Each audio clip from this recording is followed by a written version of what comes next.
एक शहर में तन्वी अपने पति समर्थ और सास तनुश्री के साथ रहती थी। तन्वी घर के काम में लगी थी। तभी दरवाजे से आवाज आई। मैं देखती हूँ कौन आया है सुबह सुबह। कौन होगा इतनी सुबह? अब वो तो जाकर ही पता चलेगा। तनुश्री दरवाजे पर जाकर देखती है तो वहां एक लड़की खड़ी थी जिसके हाथ में एक बैग भी था। नमस्ते आंटी जी, मेरा नाम प्रिशा है। वो मैं तन्वी की दोस्त हूँ। नमस्ते, अंदर आ जाओ।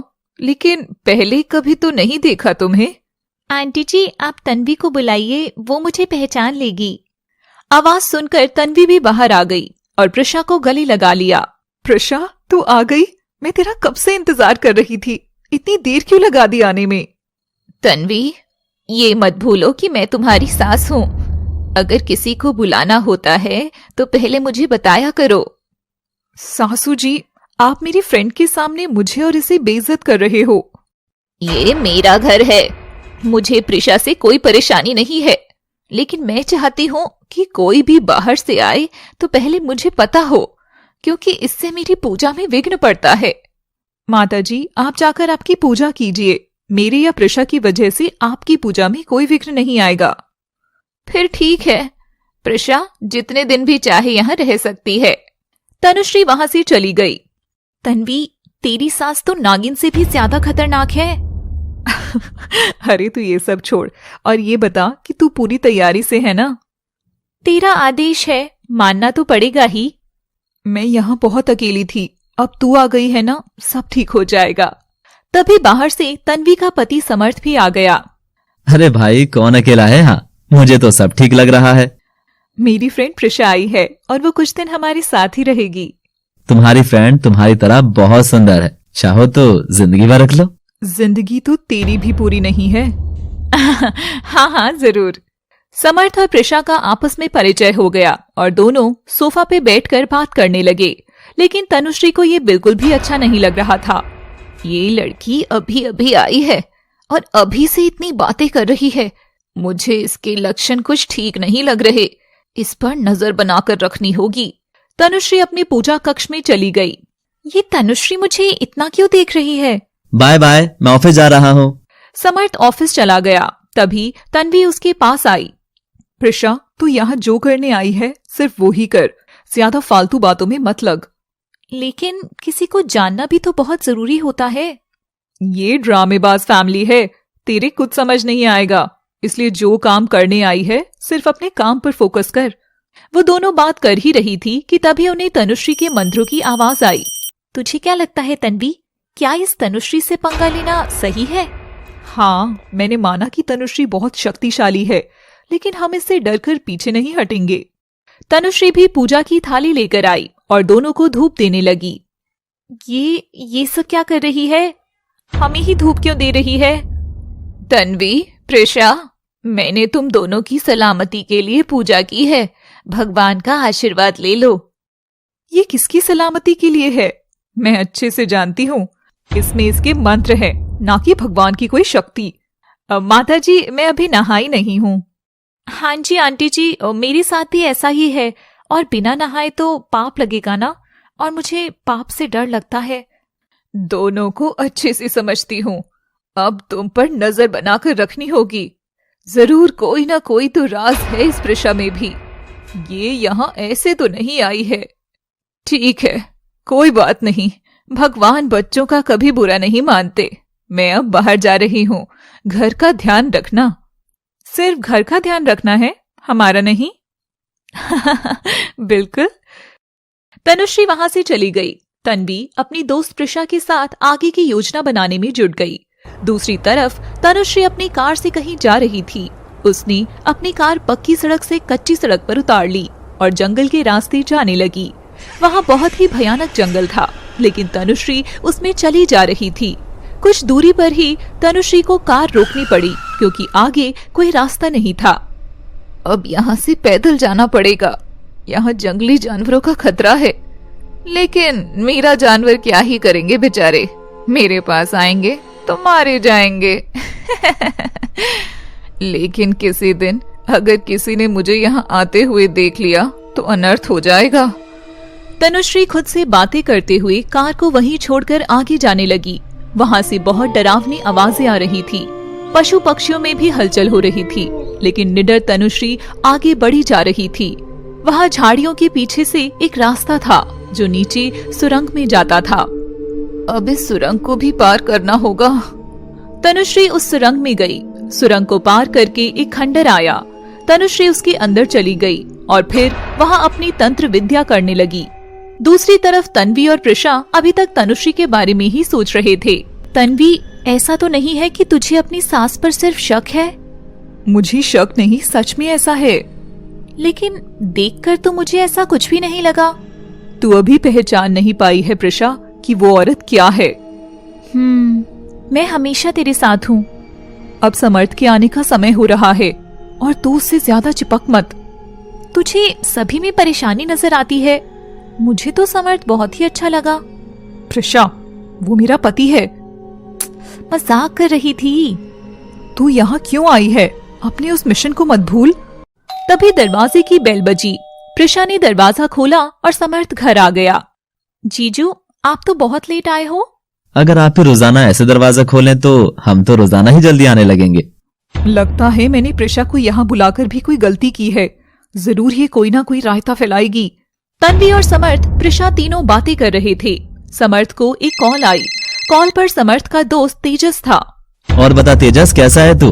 अब तो यार तू दोस्त को भी भूल गया है। दोस्त को तो तू भूल गया है। तूने शादी कर ली और बताया भी नहीं। अच्छा, घर आ जा और भाभी से ही मिल ले। मुझे तेरे बुलाने की जरूरत नहीं है, मैं खुद घर आ रहा हूँ। ठीक है, जल्दी आ जा, हम तेरा इंतजार कर रहे हैं। फोन कट गया। तन्वी, मेरा दोस्त तेजस आ रहा है, तुम इससे मिलोगी तब देखना कि कितना अच्छा है। यहाँ पहले ही कम थे क्या जो अब नए आ रहे हैं?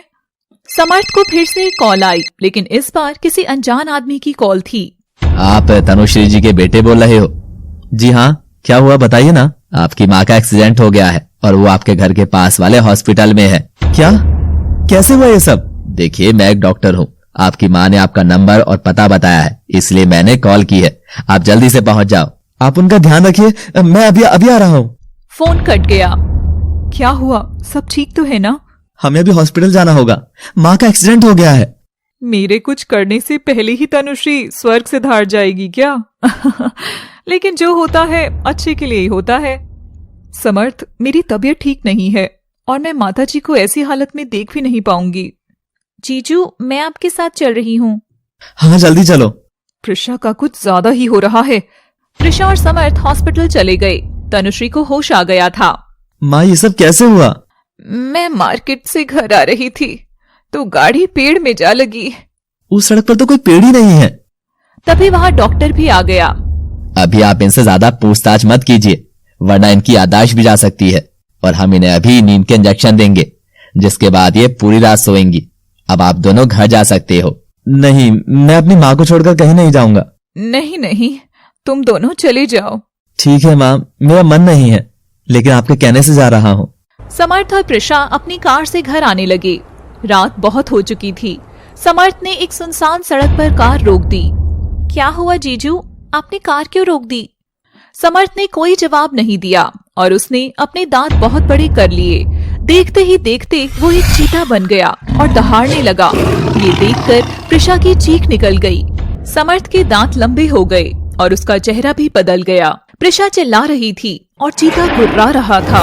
प्रिशा गाड़ी से नीचे उतरकर भागने लगी। समर्थ अब पूरी तरह से चीता बन गया था और गुर्राते हुए प्रिशा के पीछे दौड़ने लगा। बचाओ, बचाओ। प्रिशा बहुत तेज दौड़ती है, लेकिन चीता और भी तेज दौड़ता है। इससे बचने के लिए अब कुछ करना ही होगा। प्रिशा अपने नागिन मानव रूप में आ गई और चीता के सामने खड़ी हो गई। तुम मुझसे बचकर कहीं नहीं जा सकती है। मैं तुझसे दूर जाना भी नहीं चाहती हूँ, क्योंकि डर कर भागना मेरी फितरत नहीं है। तू अब कुत्ते की मौत मारा जाएगा। जंगल के राजा को धमकी दे रही है? जंगल का राजा? खाली आकाश में प्रिशा की तेज तेज हंसने की आवाज गूंजने लगती है, जिससे चीता बहुत गुस्सा हो जाता है और एक छलांग लगाकर प्रिशा पर हमला कर देता है। प्रिशा भी उसे बराबर की टक्कर लेती है। दोनों जमीन पर गिर पड़ते हैं और एक दूसरे को चोट पहुंचाते हैं। चीता अपने दांतों से प्रिशा का शिकार करने की कोशिश करता है, लेकिन नागिन प्रिशा अपने दोनों हाथों से चीता का मुंह पकड़ लेती है। दोनों में बराबर की टक्कर होती है, लेकिन एक बार चीता बाजी मार लेता है। वो प्रिशा का शिकार करने के लिए जैसे ही झपट्टा मारता है, प्रिशा नागिन मानव रूप से नागिन सांप के रूप में आ जाती है और इस बार भी चीते को मुंह की खानी पड़ती है। नागिन इस बार भी बच गई, लेकिन अब नहीं बचेगी। नागिन अपना फन उठाकर खड़ी हो गई और चीता पर वार किया, लेकिन वो पीछे हट गया। इस बार चीता ने भी नागिन को दांतों में दबाने की पूरी कोशिश की, लेकिन नागिन फिसलकर निकल गई। तभी उन्हें दूर से एक गाड़ी आती हुई दिखाई दी। गाड़ी में समर्थ का दोस्त तेजस था। चीता और नागिन गाड़ी की लाइट को देखकर वापस समर्थ और प्रिशा बन गए। दोनों बुरी तरह घायल हो चुके थे। अरे ये तो मेरा दोस्त समर्थ है, और उसके साथ ही लड़की कौन है? तेजस गाड़ी से उतरकर जाता है। समर्थ, तुम यहाँ क्या कर रहे हो, और वो भी इस समय? मैं तो तुम्हारे पास घर ही आ रहा था, तुम मुझे कॉल कर देते, मैं लेने आ जाता।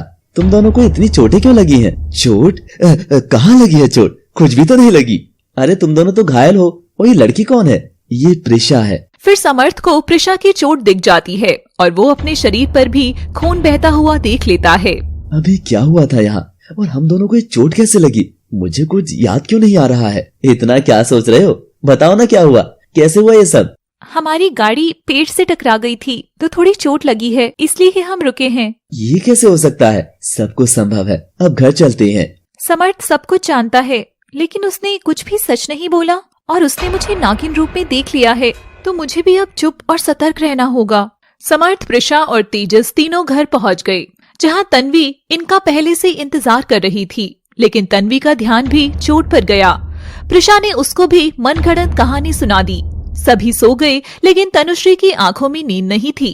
तनुश्री हॉस्पिटल से खंडर पहुंच चुकी थी, जहां एक बहुत ही डरावना तांत्रिक कालीसुर काली माता की विशाल मूर्ति के सामने बैठकर तंत्रों की सिद्धि कर रहा था। उसके बराबर में एक भैंसा बैठा था। तनुश्री उसके सामने बैठी थी। तनुश्री, मैं देख सकता हूँ कि तुम्हारे घर में क्या चल रहा है। गुरुजी, मैं डरती हूँ कि मेरी सच्चाई बेटे और बहू के सामने ना आ जाए, नहीं तो तुम कालीसुर के सानिध्य में रहकर बहुत ही तेज और समझदार हो गई हो। जी गुरुजी। अगर तुम्हें अपने लक्ष्य में कामयाबी चाहिए तो जो भी मैं बता रहा हूँ तुम्हें वो करना होगा। गुरुजी, मैं इतने वर्षों से आंख बंद करके जो भी कर रही हूँ वो सब मेरे लक्ष्य की प्राप्ति के लिए ही कर रही हूँ। मेरा आशीर्वाद सदैव तुम पर बना रहेगा। गुरुजी, अब वापस हॉस्पिटल लौटने की आज्ञा दीजिए। तनुश्री अपने गुरुजी से आज्ञा लेकर वापस हॉस्पिटल में एडमिट हो गई। अगली सुबह, तुम्हारी चोट तो अब तक ठीक नहीं हुई है, मैं हल्दी लगा देती हूँ।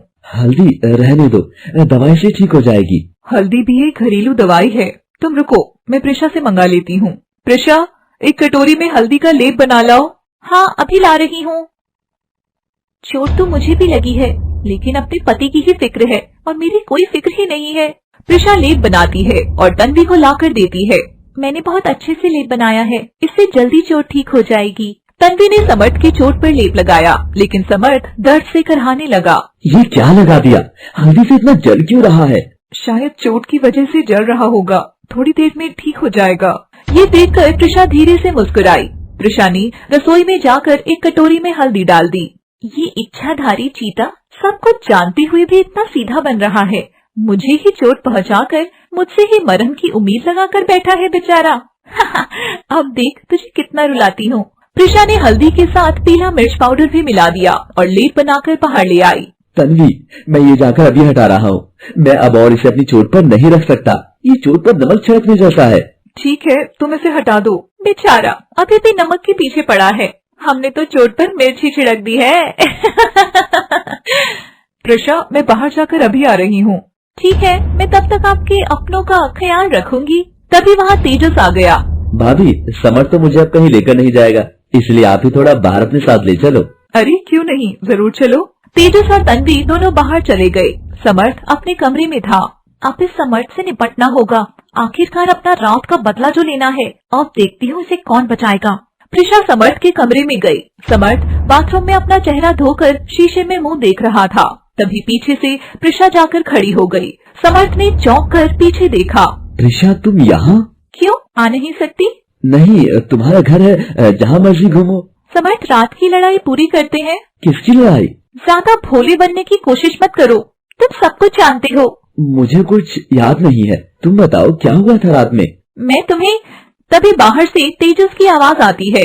हम कार की चाबी ले जाना भूल गए थे, मैं चाबी लेने आया हूँ। हम दोनों भी तुम्हारे साथ चल रहे हैं, हॉस्पिटल भी चलेंगे। ठीक है चलो। आज तो बच गया, लेकिन हमेशा नहीं बचेगा। चारों मिलकर अपनी माँ तनुश्री के पास हॉस्पिटल गए, जहाँ तनुश्री बहुत ही गंभीर अवस्था में होने का नाटक कर रही थी। समर्थ, तेजस और तन्वी तनुश्री का हालचाल ले रहे थे, लेकिन प्रिशा बाहर खड़ी थी। तुम सभी ज्यादा चिंता मत करो, मैं जल्दी स्वस्थ होकर तुम्हारे पास आ जाऊंगी। प्रिशा मुझसे मिलने नहीं आई? आई है ना माँ, वो बाहर खड़ी है। प्रिशा को मेरे पास भेज दो, मुझे भी उस बच्ची से मिलना है। कितनी प्यारी है वो। अब तो प्रिशा मेरे दिल और दिमाग पर छा गई है। हाँ माँ जी, प्रिशा बहुत प्यारी है। तीनों बाहर चले गए और प्रिशा को अंदर भेज दिया। नमस्ते आंटी जी, अब आपकी तबीयत कैसी है? तबीयत? कोई बात नहीं आंटी जी, आप जल्द ही ठीक हो जाओगे। आंटी जी, अभी आपने ही मुझे मिलने के लिए बुलाया था, लेकिन आप कुछ बोल ही नहीं रही हो। मैं तुमसे अच्छे से बात करूंगी, लेकिन थोड़ा धैर्य रखो। ठीक है आंटी जी, मैं आपके पास बैठ जाती हूँ। प्रिशा तनुश्री के पास ही बैठ गई। तनुश्री प्रिशा को गुस्से से देख रही थी। क्या हुआ आंटी जी, आप मुझे ऐसे क्यों देख रहे हो? प्रिशा, अपने बारे में कुछ बताओ, कहाँ रहती हो, क्या करती हो? आंटी जी, मैं तन्वी की बचपन की दोस्त हूँ ना, तो मैं सब कुछ जानती हूँ, इसलिए कुछ मत छुपाओ। सच सच बताओ कि तुम कौन हो और यहाँ क्यों आई हो? मैं तो कुछ समय तन्वी के और आप सबके साथ रहने को आई हूँ ना, आप क्या समझ रही हो? जो भी सच है मैं वही समझ रही हूँ। आप तो यूँ मुझ पर शक कर रही हो। अभी तो मैंने कुछ कहा भी नहीं, लेकिन तुमने उसे शक घोषित कर दिया। चोर की दाढ़ी में तिनका है। मेरी दाढ़ी ही नहीं है आंटी। मेरी बात को टालने की कोशिश मत करो, मैं सारा सच जानती हूँ। क्या जानती हो आप? यही कि तू एक नागिन है। तनुश्री के मुंह से ये शब्द सुनकर प्रिशा के होश उड़ गए। हाँ, इसे कैसा पता चल गया? अगर इसने मेरा सच सभी को बता दिया तो मेरा क्या होगा? अब चुप बैठने से काम नहीं चलेगा। क्या हुआ, किस सोच में पड़ गई हो? मैं सच कह रही हूँ ना, मुझे इसी दिन का इंतजार था। इंतजार तो मुझे भी तेरा था, लेकिन तू इतनी डरपोक निकलेगी ये मैंने सोचा नहीं था। ये हॉस्पिटल बेड नहीं है, बल्कि तेरी मौत तैयार हो रही है। वो तो वक्त ही बताएगा कि कौन किसकी मौत है। मैं तुझे चुनौती देती हूँ कि तू मेरा कुछ भी नहीं बिगाड़ सकती है। अभी तू मेरे बारे में जानती ही क्या है? तू एक मामूली सी नागिन है और इससे ज्यादा जानने की मुझे कोई जरूरत नहीं है।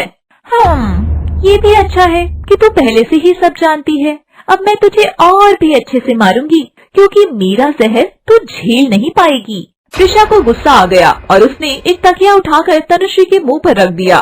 तुझे क्या लगता है मैं इस तकिए से डर जाऊंगी? प्रिशा उसको गुस्से से देखती है और तकिए से उसका मुंह और गला दबाती है। तभी अचानक बाहर से समर्थ आ गया। प्रिशा घबराकर पीछे देखती है। प्रिशा, जी। अरे क्या हुआ? तुम? प्रिशा घबराहट के कारण कुछ बोल नहीं पाई। तभी तनुश्री बोल पड़ी। समर्थ, तुम लोगों को घर कब जाना है? मैं अब ठीक हूँ और तुम्हारे साथ ही घर चल रही हूँ।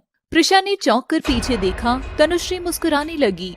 आई होप समर्थ ने कुछ नहीं देखा हो, लेकिन तनुश्री आंटी ने तो मुझे आज बचा ही लिया, नहीं तो न जाने अभी क्या होता। सारा प्लान मिट्टी में मिल जाता। माँ, मैं अभी आता हूँ। समर्थ इतना कहकर बाहर चला गया। तनुश्री का चेहरा गुस्से से लाल हो गया। सॉरी आंटी जी, मैंने आपसे झगड़ा किया, लेकिन आपने आज मुझे बचा लिया। Thank you. अब ये ज्यादा सेंटिमेंटल होना बंद करो। मैंने तुम पर दया करके नहीं बचाया है, बल्कि मैं ये खेल लंबा खेलना चाहती हूँ, इसलिए बचाया है। आंटी जी, फिक्र मत करो, अब तुम्हारे साथ ही चल रही हूँ। एक ही छत के नीचे रहेंगे तो ज्यादा अच्छा है। समर्थ और तन्वी और तेजस भी वहाँ आ गए। माँ और प्रिशा के बीच कितना प्रेम है। हाँ, मेरा तो मन ही नहीं है कि प्रिशा अब यहाँ से वापस जाए।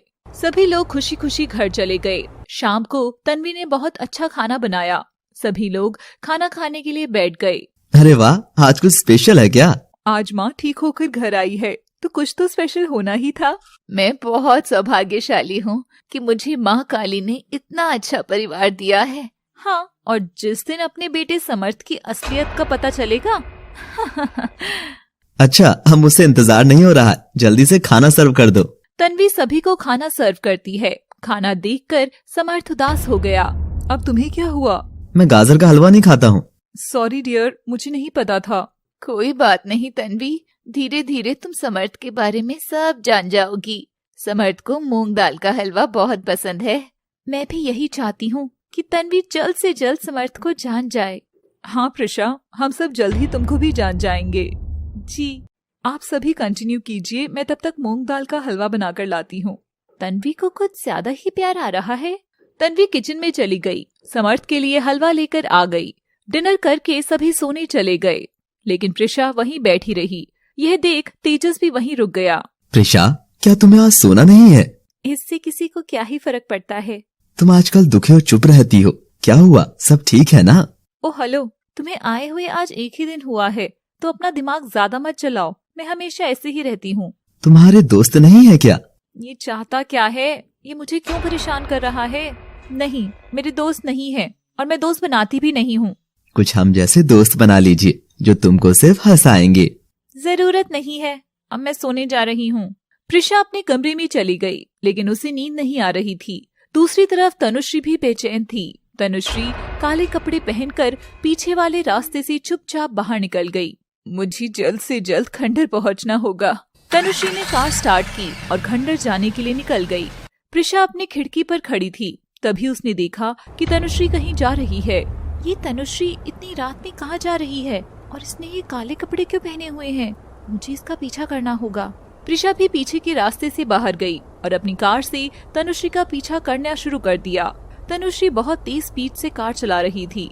प्रिशा भी उसका पीछा नहीं छोड़ रही थी। तभी तनुश्री को शक हुआ कि कोई उसका पीछा कर रहा है। तनुश्री ने पीछे देखा, मेरा शक सही था, प्रिशा ही मेरा पीछा कर रही है। अब मुझे अपना प्लान बदलना होगा। तनुश्री ने गाड़ी दूसरे रास्ते के लिए मोड़ दी और प्रिशा ने भी अपनी गाड़ी तनुश्री के पीछे ही मोड़ दी। तनुश्री ने सभी संभव कोशिशें की, लेकिन प्रिशा ने उसका पीछा करना नहीं छोड़ा। अब यहाँ से भागना समझदारी नहीं होगी, इसलिए इसको सबक सिखाना ही पड़ेगा। तनुश्री ने अपनी कार रोक दी। प्रिशा भी रुक गई। दोनों कार से बाहर निकली और आमने सामने खड़ी हो गई। मेरा पीछा क्यों कर रही है?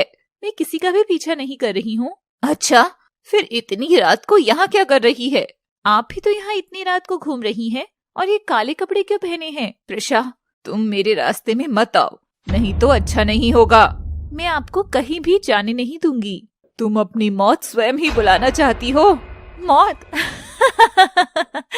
मैं मौत से नहीं डरती हूँ, और जिस दिन आपके पास आई थी डर को खत्म करके ही आई थी। मैं गुस्से में आपा खो बैठती हूँ, इसलिए अभी बोल रही हूँ। मुझे ज्यादा परेशान नहीं करो। मैं यहाँ से कहीं भी नहीं जाऊंगी।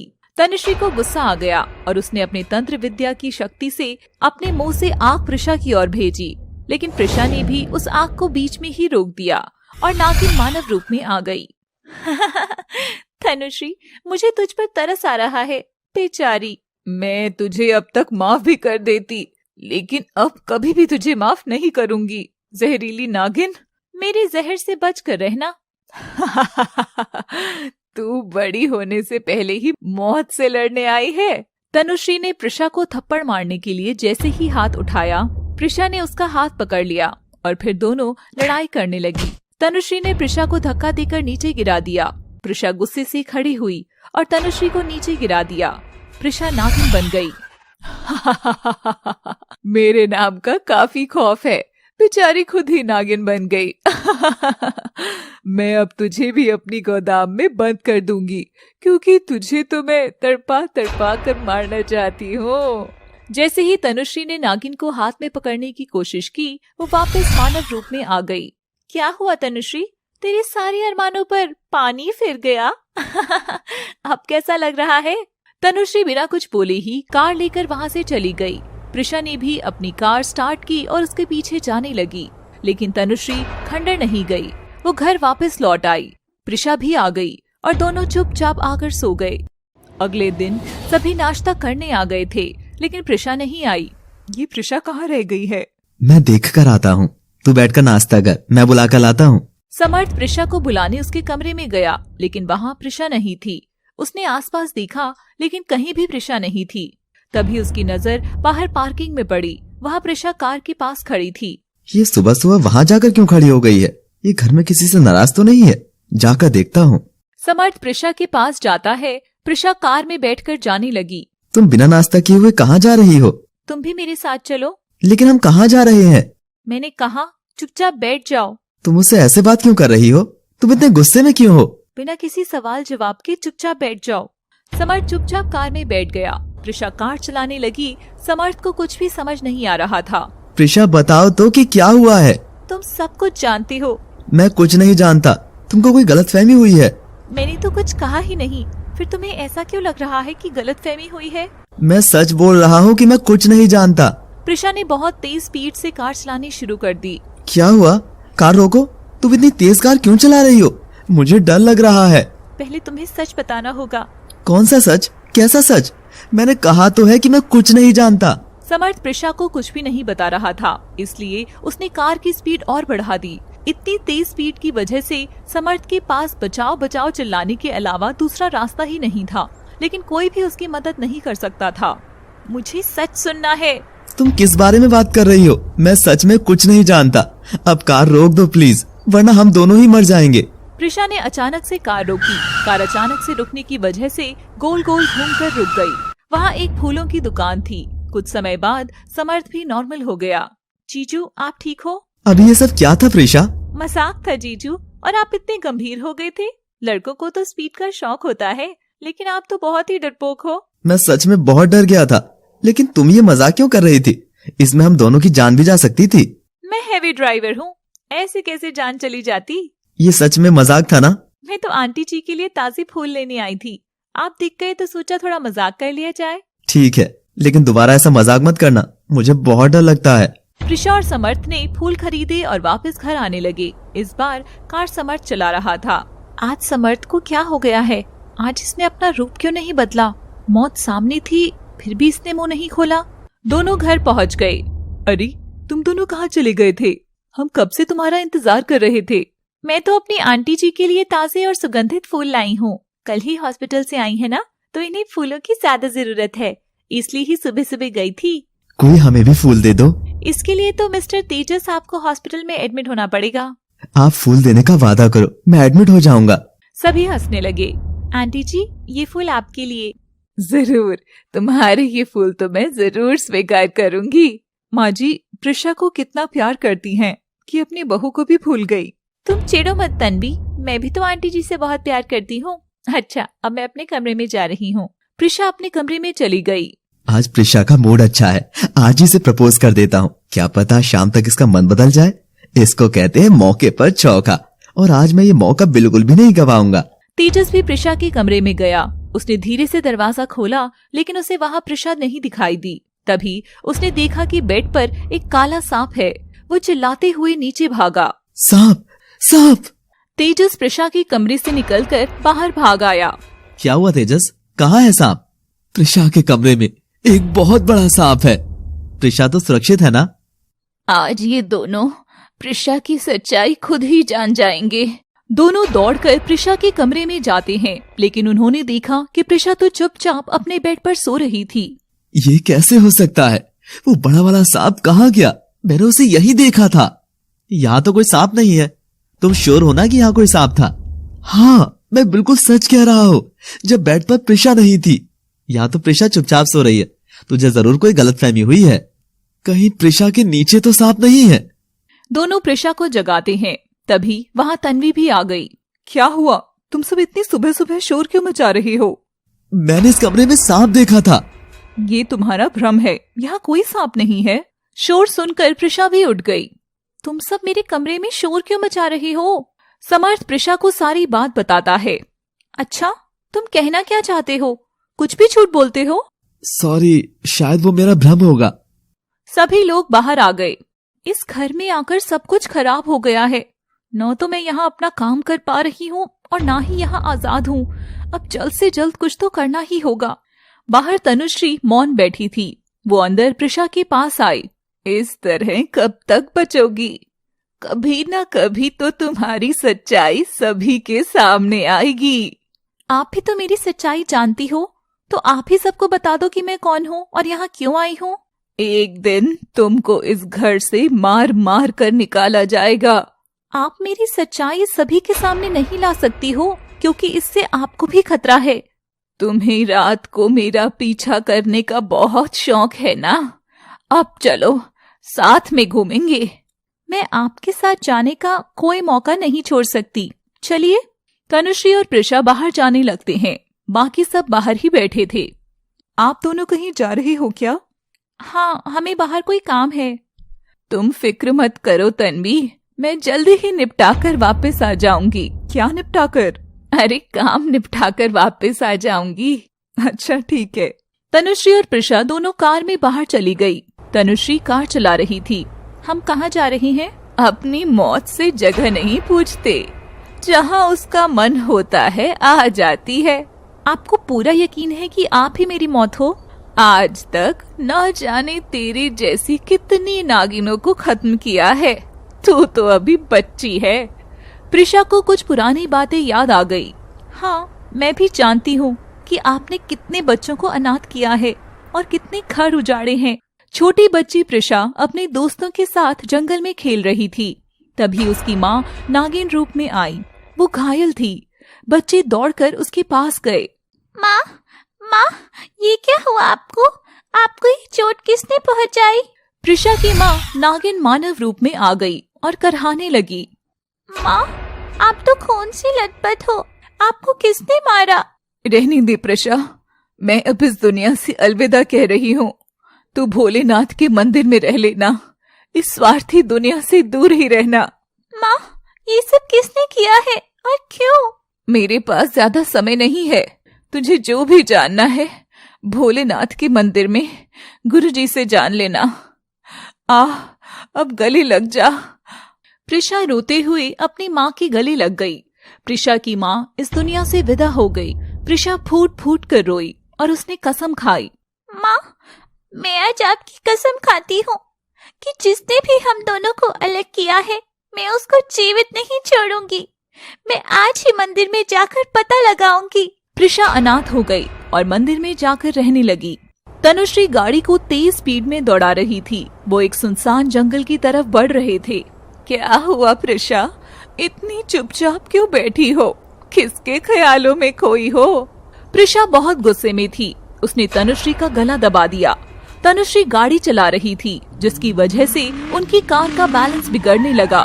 मेरा गला छोड़ो। प्रिशा, तुम्हें अचानक से क्या हुआ है?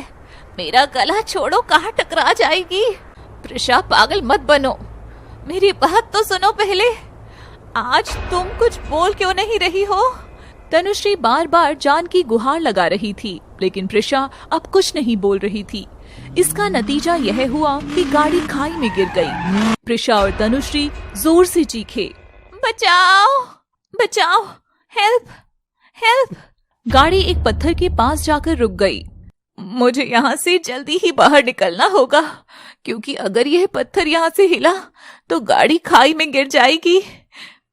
तनुश्री, मौत की सौदागर, आज मौत को इतना पास से देखकर कैसा लग रहा है? मैं यहाँ नहीं मर सकती। तू अभी बच्ची है। मेरे मरने का तू सिर्फ ख्वाब देख सकती है, मुझे मार नहीं सकती। हाँ। अगर आज यहाँ से ये गाड़ी नीचे गिरी तो दोनों ही नीचे गिरेंगे। हाँ। मौत सामने थी, फिर भी तनुश्री और प्रिशा एक दूसरे को नीचा दिखाने में लगे थे। उन्हें मौत की कोई परवाह ही नहीं थी। जबकि दूसरी तरफ कालीसुर काली माता को मनाने में लगा था। उसका खंडर तंत्र साधनाओं की आग से चमक रहा था। तभी कालीसुर ने देखा कि तनुश्री किसी चिंता में है। उसने अपनी आंखें बंद की और तनुश्री को देखा। आज तनुश्री भी इस प्रिशा की कैद में आ गई। मैंने पहले ही कहा था कि इस प्रिशा का खेल खत्म कर दो। इस छोटी सी गलती की वजह से हमें बहुत नुकसान उठाना पड़ सकता है। मैं अपने लक्ष्य से दूर होता जा रहा हूँ। तनुश्री हर बार अपने घमंड में गलती कर देती है, जिसका खामियाजा मुझे भुगतना पड़ता है। अब मुझे इसकी मदद करनी होगी। कालीसुर ने तंत्र साधना शुरू की और हवन कुंड से एक नागिन को निकाला। तुम्हारा नाम आज से मेघा है। जी गुरुजी। तुम मेरी कैद में अभी भी हो, तो ध्यान रहे, ज्यादा चालाकी करने की कोशिश मत करना, वरना तुम वहीं भस्म हो जाओगी। जी गुरुजी, मैं आपको धोखा नहीं दूंगी। कालीसुर मेघा को तनुश्री और प्रिशा के बारे में सारी बात बताता है। गुरुजी, मुझे सब समझ आ गया है, अब मैं जा रही हूँ, तनुश्री को जिंदा वापस लाऊंगी। सिर्फ तनुश्री को ही नहीं, बल्कि प्रिशा को मौत के घाट उतार कर वापस आना है।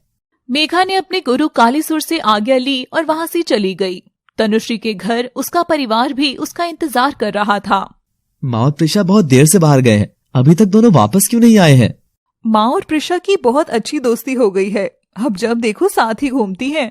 लेकिन वापस आने में ज्यादा देर हो गई है। आप ज्यादा चिंता मत कीजिए, कुछ सामान लेने रुक गई होंगी। पता नहीं क्यों मेरा दिल बहुत घबरा रहा है। भाई किसी काम से गई होंगी, ज्यादा फिक्र मत करो। मैं आज इतनी चिंता क्यों कर रहा हूँ, मुझे खुद भी समझ नहीं आ रहा है। ठीक है, बैठकर इंतजार करते हैं। समर्थ चुपचाप बैठ गया। तेजस अभी सुबह सांप वाली बात भूला नहीं था, इसलिए वो भी वहाँ से हिल नहीं रहा था। समर्थ सही कह रहा है, आज दोनों बहुत लेट हो गई हैं, लेकिन ये दोनों कहाँ गई होंगी। तीनों बैठकर इंतजार कर रहे थे, लेकिन तनुश्री और प्रिशा शायद आज वापस आना ही नहीं चाहती थी। वो दोनों अभी गाड़ी में ही लड़ाई कर रही थी। आज तेरा अंत निश्चित है। आज जिस खाई में तेरी वजह से आए हैं, आज तू इसमें गिरकर ही मरेगी।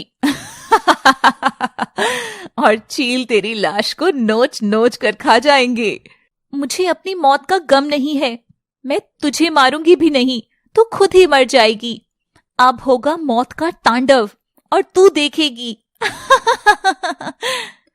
प्रिशा नागिन मानव रूप से नागिन रूप में आ गई, जिसकी वजह से गाड़ी में वजन कम हो गया और गाड़ी खाई में गिरने लगी। नागिन गाड़ी से बाहर कूद गई। तनुश्री यह देखकर बहुत डर गई। प्रिशा, प्रिशा, मुझे भी इस गाड़ी से बाहर निकालो। प्रिशा ने उसकी कोई बात नहीं सुनी। शायद अब अपने तंत्र मंत्र का प्रयोग करके ही इस आफत से बचा जा सकता है।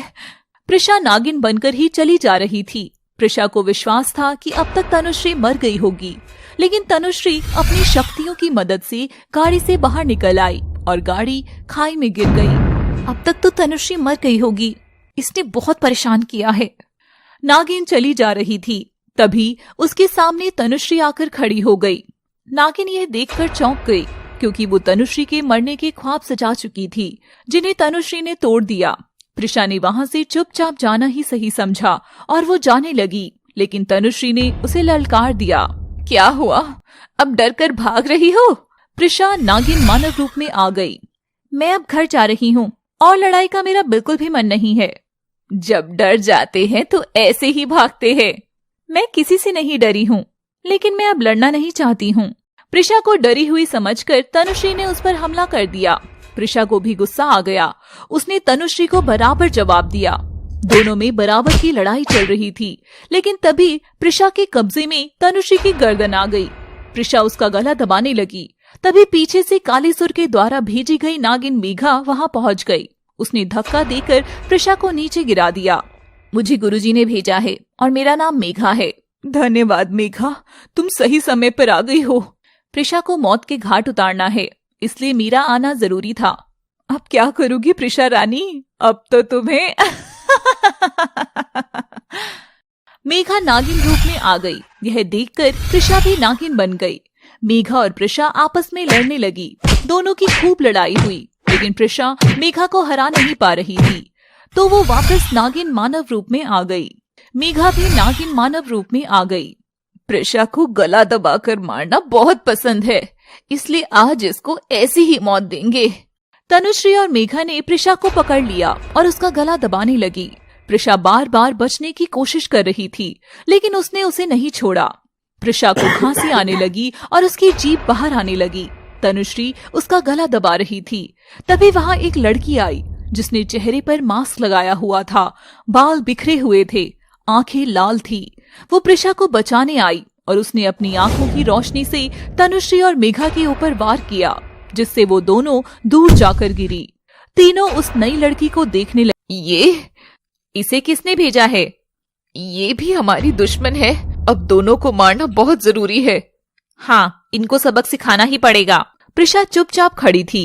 नई लड़की वहाँ से जाने लगी। रुको, तुम यहाँ से ऐसे नहीं जा सकती हो। मेरा रास्ता मत रोको और मुझे जाने दो, वरना ये तुम्हारे लिए बिल्कुल भी अच्छा नहीं होगा। तुम कौन हो और हमसे क्यों दुश्मनी की है? मैं तुम्हारा काल बनकर आई हूँ। मेरा नाम साक्षी है। ऐसे पर्दे में कब तक छुपोगी? ये मुखौटा चेहरे से हटा दो। तुमको मारने के लिए इसे हटाने की जरूरत नहीं है। यह सुनकर तनुश्री को गुस्सा आ गया और उसने एक फूंक मारी, जिससे वहाँ बहुत तेज हवा चलने लगी। साक्षी ने अपना हाथ ऊपर उठाया और चलती हुई हवा को रोक दिया। यह देखकर सभी आश्चर्य में पड़ गए। हम इसको कमजोर समझने की गलती कर रहे हैं। ये आपसे ज्यादा ताकतवर तो नहीं है। इसके पास भी शक्तियां हैं, ये मैं अच्छे से देख पा रही हूँ, लेकिन ये मेरी बराबरी की नहीं है। इसे तो मैं ही मार दूंगी। साक्षी चुपचाप खड़ी थी। तभी मेघा नागिन बन गई और उसने साक्षी पर वार किया। साक्षी भी नागिन बन गई। दोनों आपस में लड़ने लगे। तनुश्री और प्रिशा भी आपस में लड़ने लगे। तनुश्री ने फिर से प्रिशा का गला दबाने की कोशिश की, लेकिन साक्षी ने तनुश्री को काट लिया। कुछ समय के लिए सभी चुप हो गए, लेकिन तनुश्री जोर जोर से हंसने लगी। मुझे संसार में उपस्थित कोई जहर मार नहीं सकता, फिर तू तो एक मामूली सी नागिन है। मेरे ऊपर सांपों के जहर का कोई असर नहीं होता। यह मेरा वरदान है और जल्द ही मुझे नागमणि मिल जाएगी। वो मेरा दूसरा वरदान होगा। जय महाकाली। सभी को बहुत ज्यादा चोट लगी हुई थी। साक्षी प्रिशा को लेकर वहाँ से चली गई। मेघा और तनुश्री भी वहाँ से खंडर चले गए। वहाँ कालीसुर बहुत ही गुस्से में इधर से उधर घूम रहा था। तनुश्री और मेघा खंडर के दरवाजे पर जाकर खड़ी हो गई। आइए आइए, तुम दोनों बहुत महान काम करके आई हो। उसके लिए तुम्हें धन्यवाद देना तो बनता ही है। तुम दोनों को पुरस्कार भी दिया जाएगा। गुरुजी, वो दोनों बहुत ही चालाक हैं। गुरुजी, पहले दुश्मन की ताकत का अंदाजा लगाकर उस पर वार करना चाहिए, इसलिए मैंने आज उनको जाने दिया। हम तो प्रिशा को खत्म करने ही वाले थे कि तभी ना जाने वो जहरीली नागिन साक्षी कहाँ से आ गई। अब तुम दोनों चुप हो जाओ। अब मैं खुद इन्हें मारूंगा, क्योंकि अब मैं नागमणि का इंतजार नहीं कर सकता। मैं कितने वर्षों से इंतजार ही कर रहा हूं, लेकिन अब और नहीं। अब बस और नहीं। अब मैं जल्द से जल्द नागमणि लेकर ही रहूंगा, समझी? कालीसुर अपनी तंत्र साधनाओं में लग गया। अगले दिन सुबह को सभी जग गए, लेकिन तन्वी अभी तक सो रही थी। प्रिशा, तनुश्री और बाकी सभी तन्वी का ही इंतजार कर रहे थे। आज तन्वी इतनी देर तक सोई है? उसकी तबीयत खराब है, मैं उसे दवाई देकर आता हूँ। समर्थ अपने कमरे में चला गया। वो तन्वी का बहुत ध्यान रख रहा था। मैं ही पागल थी जो समर्थ को गलत समझ रही थी। ये कितना अच्छा है और कितना ध्यान रखता है। मैं अब बिल्कुल ठीक हूँ। हाँ, तुम आज आराम करो, घर के काम की चिंता मत करो। समर्थ ये कहकर बाहर चला गया। क्या हुआ तन्वी को? कुछ नहीं, बस हल्का बुखार है। तन्वी के सामने कुछ ज्यादा ही अच्छे बनने की कोशिश की जा रही है। त्रिशा, तुम्हें चोट कैसे लगी है? कल मैं झाड़ियों में फंस गई थी तो लग गई। अच्छा, लेकिन आंटी जी को भी तो चोट लगी है। हाँ, हम दोनों ही फंसे थे। त्रिशा से आगे बात कैसे करूं? अब तो कोई बहाना भी नहीं है। तेजस मन में योजनाएं बनाता रहा। प्रिशा तन्वी के पास चली गई। तन्वी, क्या हुआ? कुछ नहीं, हल्का बुखार है, लेकिन समर्थ बहुत ही अच्छा है। मेरा इतना ध्यान रख रहा है। तन्वी, तुझे नहीं लगता कि तू ज्यादा ही प्यार में पड़ रही है? समर्थ मेरा पति है और मैं उससे बहुत प्यार करती हूँ। शायद बुखार में तेरा दिमाग खराब हो गया है। तू सब कुछ भूल चुकी है। सॉरी प्रिशा, लेकिन मैं अब कुछ भी याद करना नहीं चाहती हूँ। तन्वी, तुझे याद करना होगा और मैं याद दिला कर रहूंगी। मुझे वर्षों बाद परिवार मिला है और अब मैं इस परिवार को खोना नहीं चाहती हूँ। तेरे अंदर ये भावनाओं की नदी कहाँ से आ गई? प्रिशा, अभी तू यहाँ से बाहर जा। मुझे कोई बात नहीं करनी है और तू वापस घर चली जा। मेरा काम हो जाने दो, मैं यहाँ से खुद ही चली जाऊंगी। नहीं प्रिशा, अब तुझे कोई काम नहीं करना है। तू वापस घर लौट जा। कभी नहीं। प्रिशा तन्वी के कमरे से बाहर आकर छत पर चली गई। तन्वी को मेरी बिल्कुल भी फिक्र नहीं है। इससे अच्छा तो साक्षी है जो मेरी मदद के लिए आई और रात उसने ही मेरी जान बचाई। लेकिन ये साक्षी कौन है और इसने मेरी जान क्यों बचाई? ये साक्षी मुझे कैसे जानती है? अब इस साक्षी से दोबारा मिलना पड़ेगा, लेकिन ये मुझे कहाँ मिलेगी? प्रिशा ये सब सोच ही रही थी कि तभी उसकी नजर समर्थ पर पड़ी, जो कार से कहीं जा रहा था। प्रिशा जल्दी से गई और उसकी कार में पीछे चुपके से बैठ गई। समर्थ बहुत चालाकी से बच निकलता है, आज इसके साथ जाकर इसकी सच्चाई का पता लगाना ही पड़ेगा। समर्थ अकेला ही चला जा रहा था।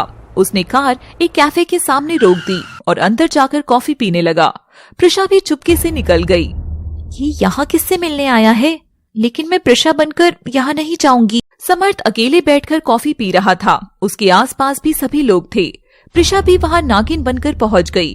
नागिन को देखकर कैफे में भगदड़ मच गई। सभी लोग चीखते चिल्लाते वहाँ से भागने लगे। नागिन समर्थ की टेबल पर फन उठाकर बैठ गई, लेकिन समर्थ वहाँ से कहीं नहीं भागा। पूरा कैफे खाली हो चुका था। कुछ लोग इधर उधर छुप गए। सबको सांप से डर लग गया और वो यहाँ से भाग गए, लेकिन ये यहाँ चुपचाप बैठा है। इसका मतलब ये मेरे बारे में सब कुछ जानता है। मेरा शक सही था। समर्थ चुपचाप बैठा था। धीरे धीरे उसके चेहरे पर निशान बनने लगे। वो गुर्राने लगा। उसके दांत बहुत लंबे हो गए और अगले ही क्षण वो चीता के रूप में आ गया। मुझे इस दिन का तो कब से इंतजार था कि ये मौका दोबारा मिले, और आज मिल ही गया। चीता ने नागिन पर झपटा मारा और नागिन उसके पंजे में आ गई। नागिन बचने की पूरी कोशिश कर रही थी, लेकिन चीता उसे पंजे में पकड़कर खुश हो रहा था और गुर्रा रहा था। जैसे ही चीते ने खुशी में अपने पंजे ऊपर उठाने चाहे, उसके पंजे से नागिन बाहर निकल गई। मुझे नागिनों से सख्त नफरत है। मैं जहाँ भी नागिन देखता हूँ मैं बौखला जाता हूँ। मेरा बस चले तो टुकड़े टुकड़े करके खा जाऊं। ये मौका कभी नहीं मिल पाएगा। दोनों की फिर लड़ाई होने लगी। नागिन मेज के नीचे बैठ गई। चीता उसे बाहर से ही निकालने की कोशिश कर रहा था, लेकिन इस बीच नागिन ने चीते को डस लिया। चीता गुर्राते हुए पीछे हट गया और बेहोश होकर नीचे गिर गया। आज समर्थ इस दुनिया से हमेशा के लिए चला गया। अब मुझे घर जाना चाहिए ताकि किसी को मुझ पर शक नहीं हो, लेकिन तनुश्री को पता चल जाएगा कि समर्थ को मैंने ही मारा है। नागिन कैफे से बाहर आ गई और फिर मानव रूप में आकर घर जाने लगी। खंडर में कालीसुर अपनी पूरी तैयारी कर चुका था। उसने तनुश्री और मेघा को अपने पास बुलाया। तनुश्री और मेघा। जी गुरुजी। आज रात हमें नागमणि को प्राप्त करना ही होगा और आज की योजना विफल नहीं होनी चाहिए। हमें अपने लक्ष्य पर पहुंचना ही होगा, चाहे उसके लिए तुम दोनों को अपने प्राण भी समर्पित क्यों न करने पड़ जाएं। ठीक है गुरुजी, आज रात हम नागमणि प्राप्त करके ही रहेंगे, लेकिन वो नागमणि इस समय कहाँ है? वो नागमणि ओम नमः शिवाय। अच्छा, तो इस साधु के पास है नागमणि। लेकिन ये नागमणि का उपयोग करना नहीं जानता है, इसलिए ही तो इसे अंदाजा नहीं है कि आज ये नागमणि इसके हाथ से जाने वाली है। बेचारा, हम इसे यहाँ से बैठकर भी देख सकते हैं, लेकिन ये नागमणि के सामने बैठकर भी अपनी मौत को नहीं देख पा रहा है। हाँ, आज इसकी आखिरी रात होगी। और हो भी क्यों ना, इसने इतना ज्यादा परेशान जो किया है, इसका वर्षों से इंतजार था। गुरुजी, इस साधु के पास कोई विशेष शक्तियाँ नहीं है, फिर भी आपने इससे अभी तक नागमणि क्यों नहीं ली थी? हर चीज का एक समय होता है और वो समय अब आ गया है। कालीसुर, मेघा और तनुश्री वापस तंत्र साधना में बैठ गए और रात का इंतजार करने लगे। दूसरी तरफ प्रिशा अभी घर नहीं पहुंची थी। तन्वी के पास जाने से पहले मुझे एक बार गुरुजी से मिल आना चाहिए, क्योंकि अब आगे का रास्ता गुरुजी ही दिखाएंगे। प्रिशा शिव के मंदिर में पहुंच गई, जहां नागमणि शिवलिंग के ऊपर रखी थी और गुरुजी अपनी साधना में बैठे थे। नागमणि के प्रकाश से मंदिर चमक रहा था। प्रणाम गुरुजी। यशस्वी भव। गुरुजी, आज मैं एक काम में सफल हो गई हूँ और आपका आशीर्वाद लेने आई हूँ। अभी बहुत लड़ाइयाँ बाकी है और भोलेनाथ की कृपा सदैव तुम पर बनी रहेगी। आगे मुझे क्या करना है गुरुजी? तनुश्री खुद अपनी चाल को अपने लिए जाल बना देती है, तो तुम्हें सिर्फ इतना करना है कि उसकी चाल को जाल में बदलकर उसके सारे मंसूबों को तहस नहस कर दो। गुरुजी, तनुश्री को कब मारना है? वक्त आने पर बता दूंगा। गुरुजी, मैं अकेली हूँ। नहीं प्रिशा, तुम अकेली नहीं हो, साक्षी तुम्हारे साथ है। अब तुम वापस चली जाओ। ठीक है गुरुजी, प्रिशा गुरुजी से आशीर्वाद लेकर वापस घर आ गई। उसने दरवाजे की बेल बजाई तो समर्थ ने आकर दरवाजा खोला। यह देखकर प्रिशा के होश उड़ गए। दूसरी तरफ तनुश्री और मेघा भी मंदिर में नागमणि लेने पहुंच गए, जिन्हें देखकर गुरुजी भी खड़े होकर पीछे देखने लगे। गुरुजी की आंखें नागमणि की तरह ही चमक रही थी और माथे पर एक तेज था। कौन हो तुम और यहाँ क्यों आई हो? कैसा टपोरी गुरु है कि सामने खड़ी मौत को भी नहीं पहचानता। ऐसे क्या गुरु बनेगा रे तू? साधु महाराज को क्रोध आ रहा था, लेकिन साधु फिर भी मुस्कुरा रहे थे। ये दोनों बहुत अभिमानी है और काली सुर ने ही इन्हें यहाँ भेजा है, लेकिन अब इन्हें इनके जाल में ही फंसाना होगा। हाँ, मैं स्वीकार करता हूँ कि मैं अज्ञानी हूँ, लेकिन तुम दोनों कौन हो? ए साधु, ये नागमणि मुझे दे दो। नागमणि? ऐसे आंखें क्या दिखा रहे हो? चुपचाप नागमणि मुझे दे दो। लेकिन मैं ये नागमणि तुमको क्यों दूं? मैं एक नागिन हूँ। बस बहुत हो गया मेघा, ये साधु सब कुछ जानबूझकर अनजान बन रहा है। प्रिशा को भी इसका ही संरक्षण प्राप्त है, इसको सबक सिखाना ही पड़ेगा।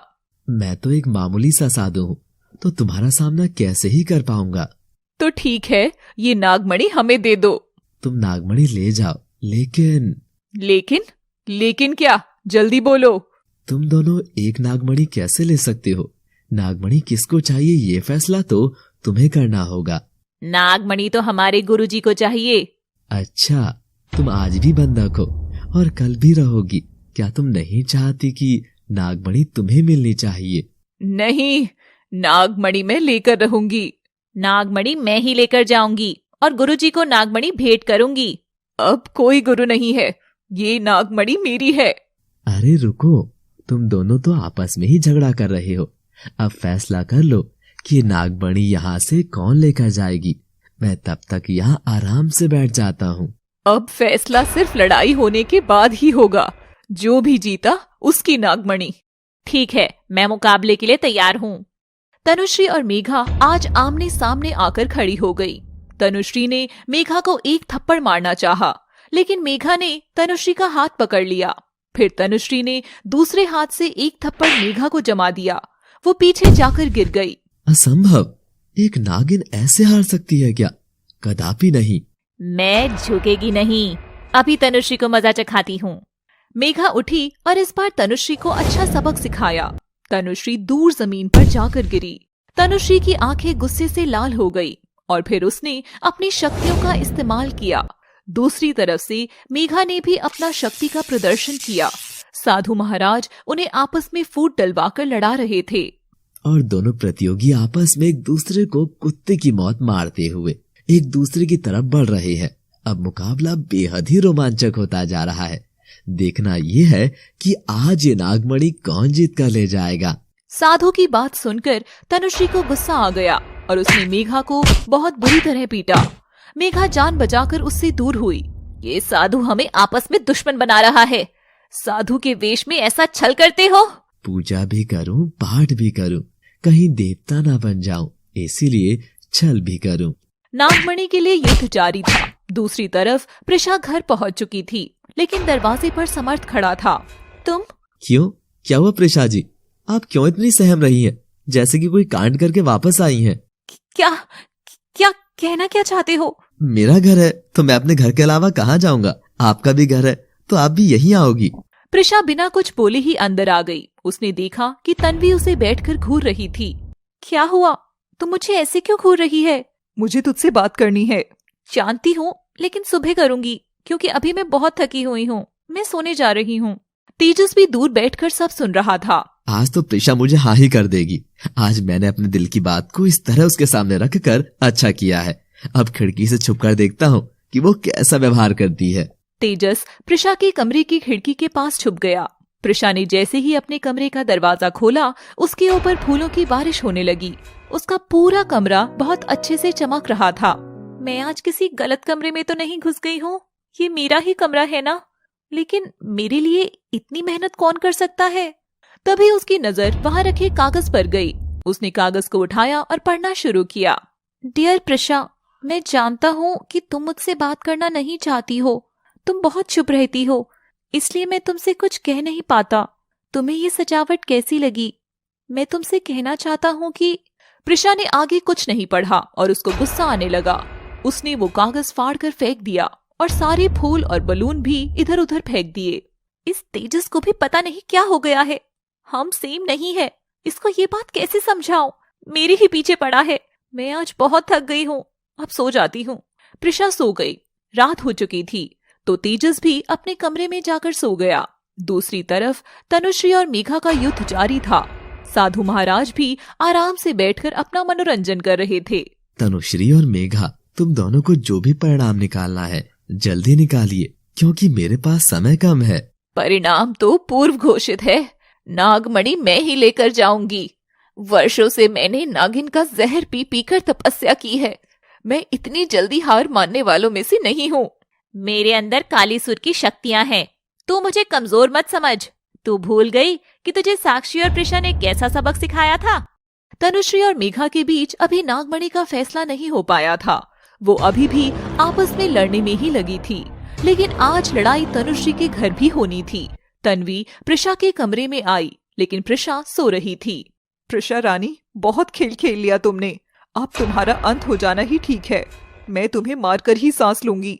बहुत घमंड है ना अपनी शक्तियों पर। अब देखते हैं। तन्वी प्रिशा के बेड के पास खड़ी थी। जैसे ही प्रिशा ने करवट बदली, उसने किसी को अपने पास पाकर आंखें खोल ली और वो जल्दी से उठ गई। तन्वी, तुम यहाँ? हाँ, मैं कुछ बात करने आई थी, लेकिन अगर तू सो रही है तो सो जा। मैं कल सुबह बात कर लूंगी। अरे बैठ, बता क्या बात है? कुछ नहीं, माँ जी घर नहीं आई। किसी रिश्तेदार के यहाँ जा रही हैं, ऐसा बोलकर गई हैं, लेकिन ना जाने कहाँ है। रिश्तेदार की यहाँ बोलकर गई है तो वही होंगी ना? हाँ, मुझे कुछ और भी पूछना था। तन्वी, मुझे नींद आ रही है, अब सुबह बात करते हैं। तन्वी वहां से चली गई, लेकिन प्रिशा ने सिर्फ सोने का नाटक किया था। उसे नींद नहीं आई। तन्वी की चिंता सही है। ये इस समय तनुश्री कहाँ होगी? आज ये मंदिर में तो नहीं है, या खंडर में? जाकर देखना होगा। लेकिन तन्वी मुझसे क्या बात करने आई थी? कहीं समर्थ ने सब कुछ बता तो नहीं दिया है? और ये समर्थ जिंदा कैसे बच गया? इस सब का पता लगाना ही पड़ेगा। प्रिशा चुपके से पीछे वाले रास्ते से बाहर की तरफ गई। तभी समर्थ ने उसे पीछे से आवाज लगाई।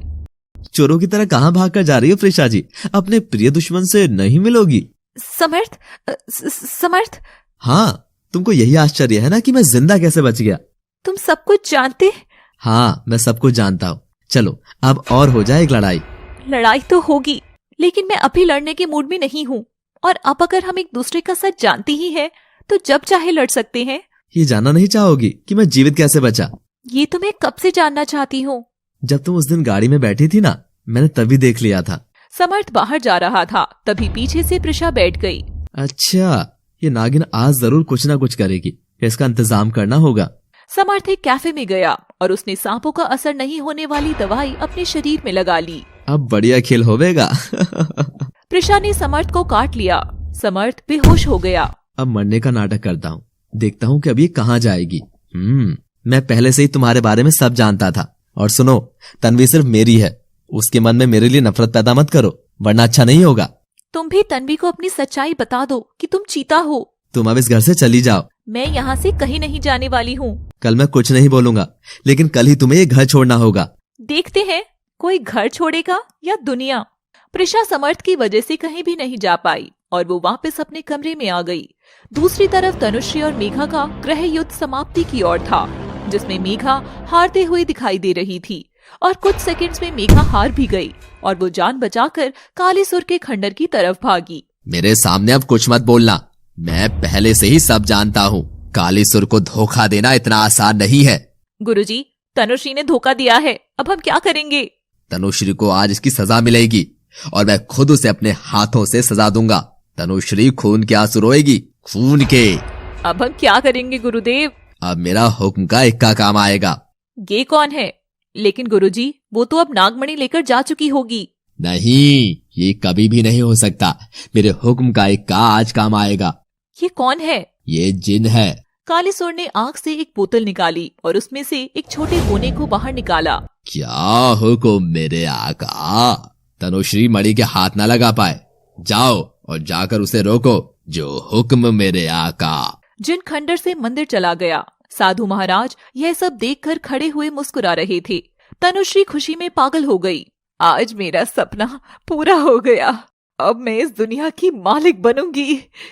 साधु महाराज ने तनुश्री को नहीं रोका।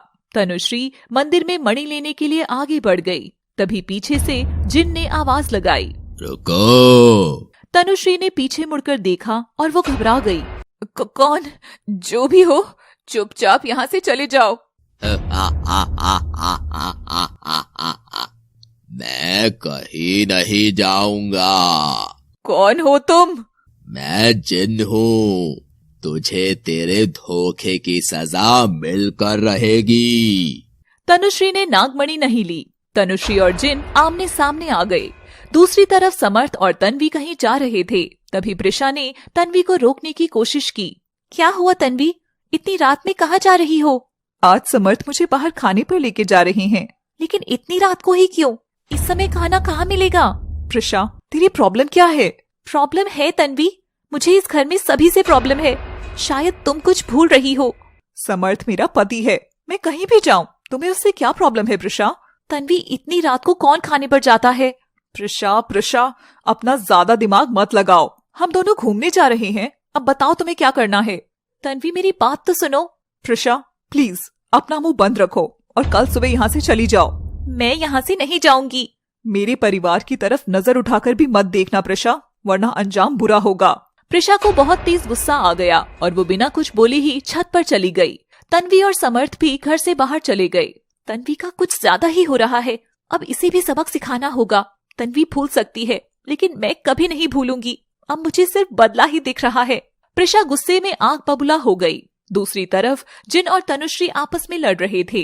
तभी तनुश्री ने शिवलिंग पर देखा कि वहाँ कोई नागमणि है ही नहीं और साधु महाराज भी नहीं है। जिन बादशाह जी, आप लड़ते रह गए और नागमणि कोई और ले गया। जिन ने पीछे मुड़कर देखा। ये नागमणि कौन ले गया? साधु महाराज के अलावा और कौन ऐसा कर सकता है? नहीं, साधु महाराज को तो तुमने ही गायब किया होगा। जिन ने तनुश्री पर अपनी शक्ति का प्रयोग किया। तनुश्री की आंखें बाहर आने लगी। उसको सांस आना बंद हो गया। उसने अपना गला पकड़ लिया। तनुश्री, मैं पहले तुझे मारूंगा, बाकी उस साधु महाराज को तो मैं पकड़ ही लूंगा। जिन, रुको, मेरी बात तो सुनो, फिर मैं सबको सब बताती हूँ। तनुश्री, मुझे मेरे आका का आदेश मिला है और मैं तुझे मारकर ये नागमणि लेकर ही जाऊंगा। मेरे पास नागमणि ही नहीं है। अरे नागमणि तो वो जिन साधु के पीछे चला गया। तनुश्री बेहोश होकर वहीं गिर पड़ी। अगली सुबह तनुश्री, तेजस, समर्थ और तन्वी घर पर एक साथ बैठे थे। तभी प्रिशा भी अपने कमरे से नीचे आई और चुपचाप आकर बैठ गई। हेलो प्रिशा, आज कैसे चुपचाप बैठी हो? कुछ नहीं। हमेशा खुश रहने वाली लड़की आज चुपचाप है तो पूछना तो पड़ेगा ना। तनुश्री आज सुबह सुबह कहाँ से आ गई है? और ये तेजस, न जाने इसको मुझसे क्या प्रॉब्लम है। आज इसको अपने बारे में सब कुछ सच ही बता देती हूँ। तेजस, मैं आज तुम्हारे साथ बाहर घूमने जाना चाहती हूँ। मैं तो कब से तैयार हूँ, चलिए। तेजस प्रिशा से बाहर जाने के लिए हाँ कर देता है और दोनों किसी से बिना कुछ बोले बाहर घूमने चले जाते हैं। दूसरी तरफ कालीसुर अपने खंडर में परेशान घूम रहा था। अभी तक नागमणि भी नहीं आई है और जिन भी वापस नहीं आया। आज मेरी देखने की शक्ति भी काम नहीं कर रही है। ये मेरे साथ क्या और क्यों हो रहा है?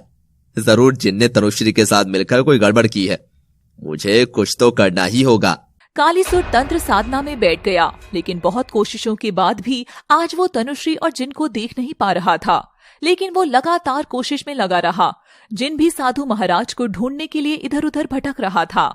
ये साधु दिखने में बहुत ही सरल और सच्चा था, लेकिन ये ऐसे कैसे गायब हो गया? मुझे आका का हुक्म मानना होगा।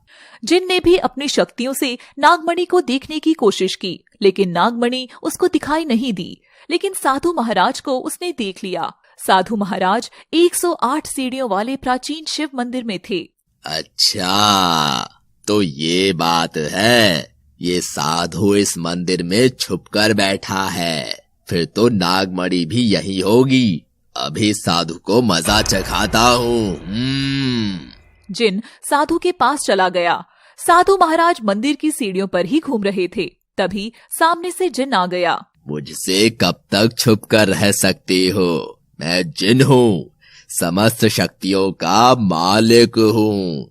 साधु ने कोई जवाब नहीं दिया और खड़े होकर मुस्कुराने लगे। ए साधु, चुपचाप नागमणि मुझे ला कर दे दो, वरना अच्छा नहीं होगा। शिव के आगे तुम कुछ नहीं कर पाओगे। मैं किसी शिव को नहीं जानता, मैं सिर्फ नागमणि जानता हूँ, जो मेरे आका का आदेश है और वो मुझे पूरा ही करना है। तुम ये सीढ़ियां चढ़कर यहाँ आने की कोशिश तो करो, आने से पहले ही भस्म हो जाओगे। मुझे सीढ़ियां चढ़कर आने की जरूरत नहीं है, मैं उड़ सकता हूँ।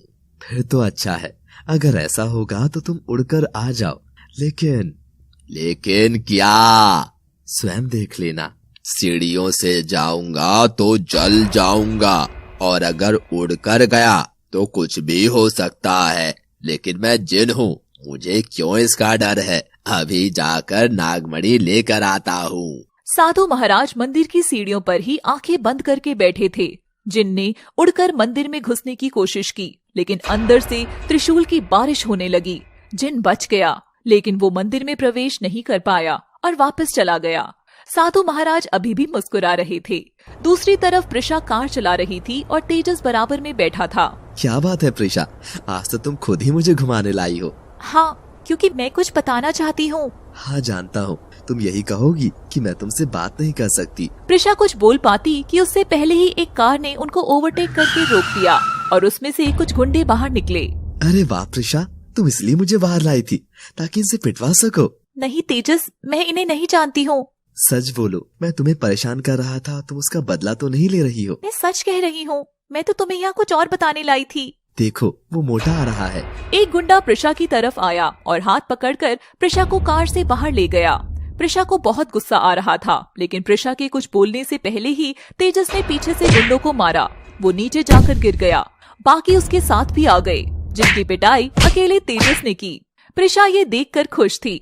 थोड़ी ही देर में सारे गुंडे वहाँ से जान बचाकर भागे। इनको मारते मारते मैं बहुत थक गया हूँ, कहीं चलकर बैठते हैं और कुछ खाते हैं।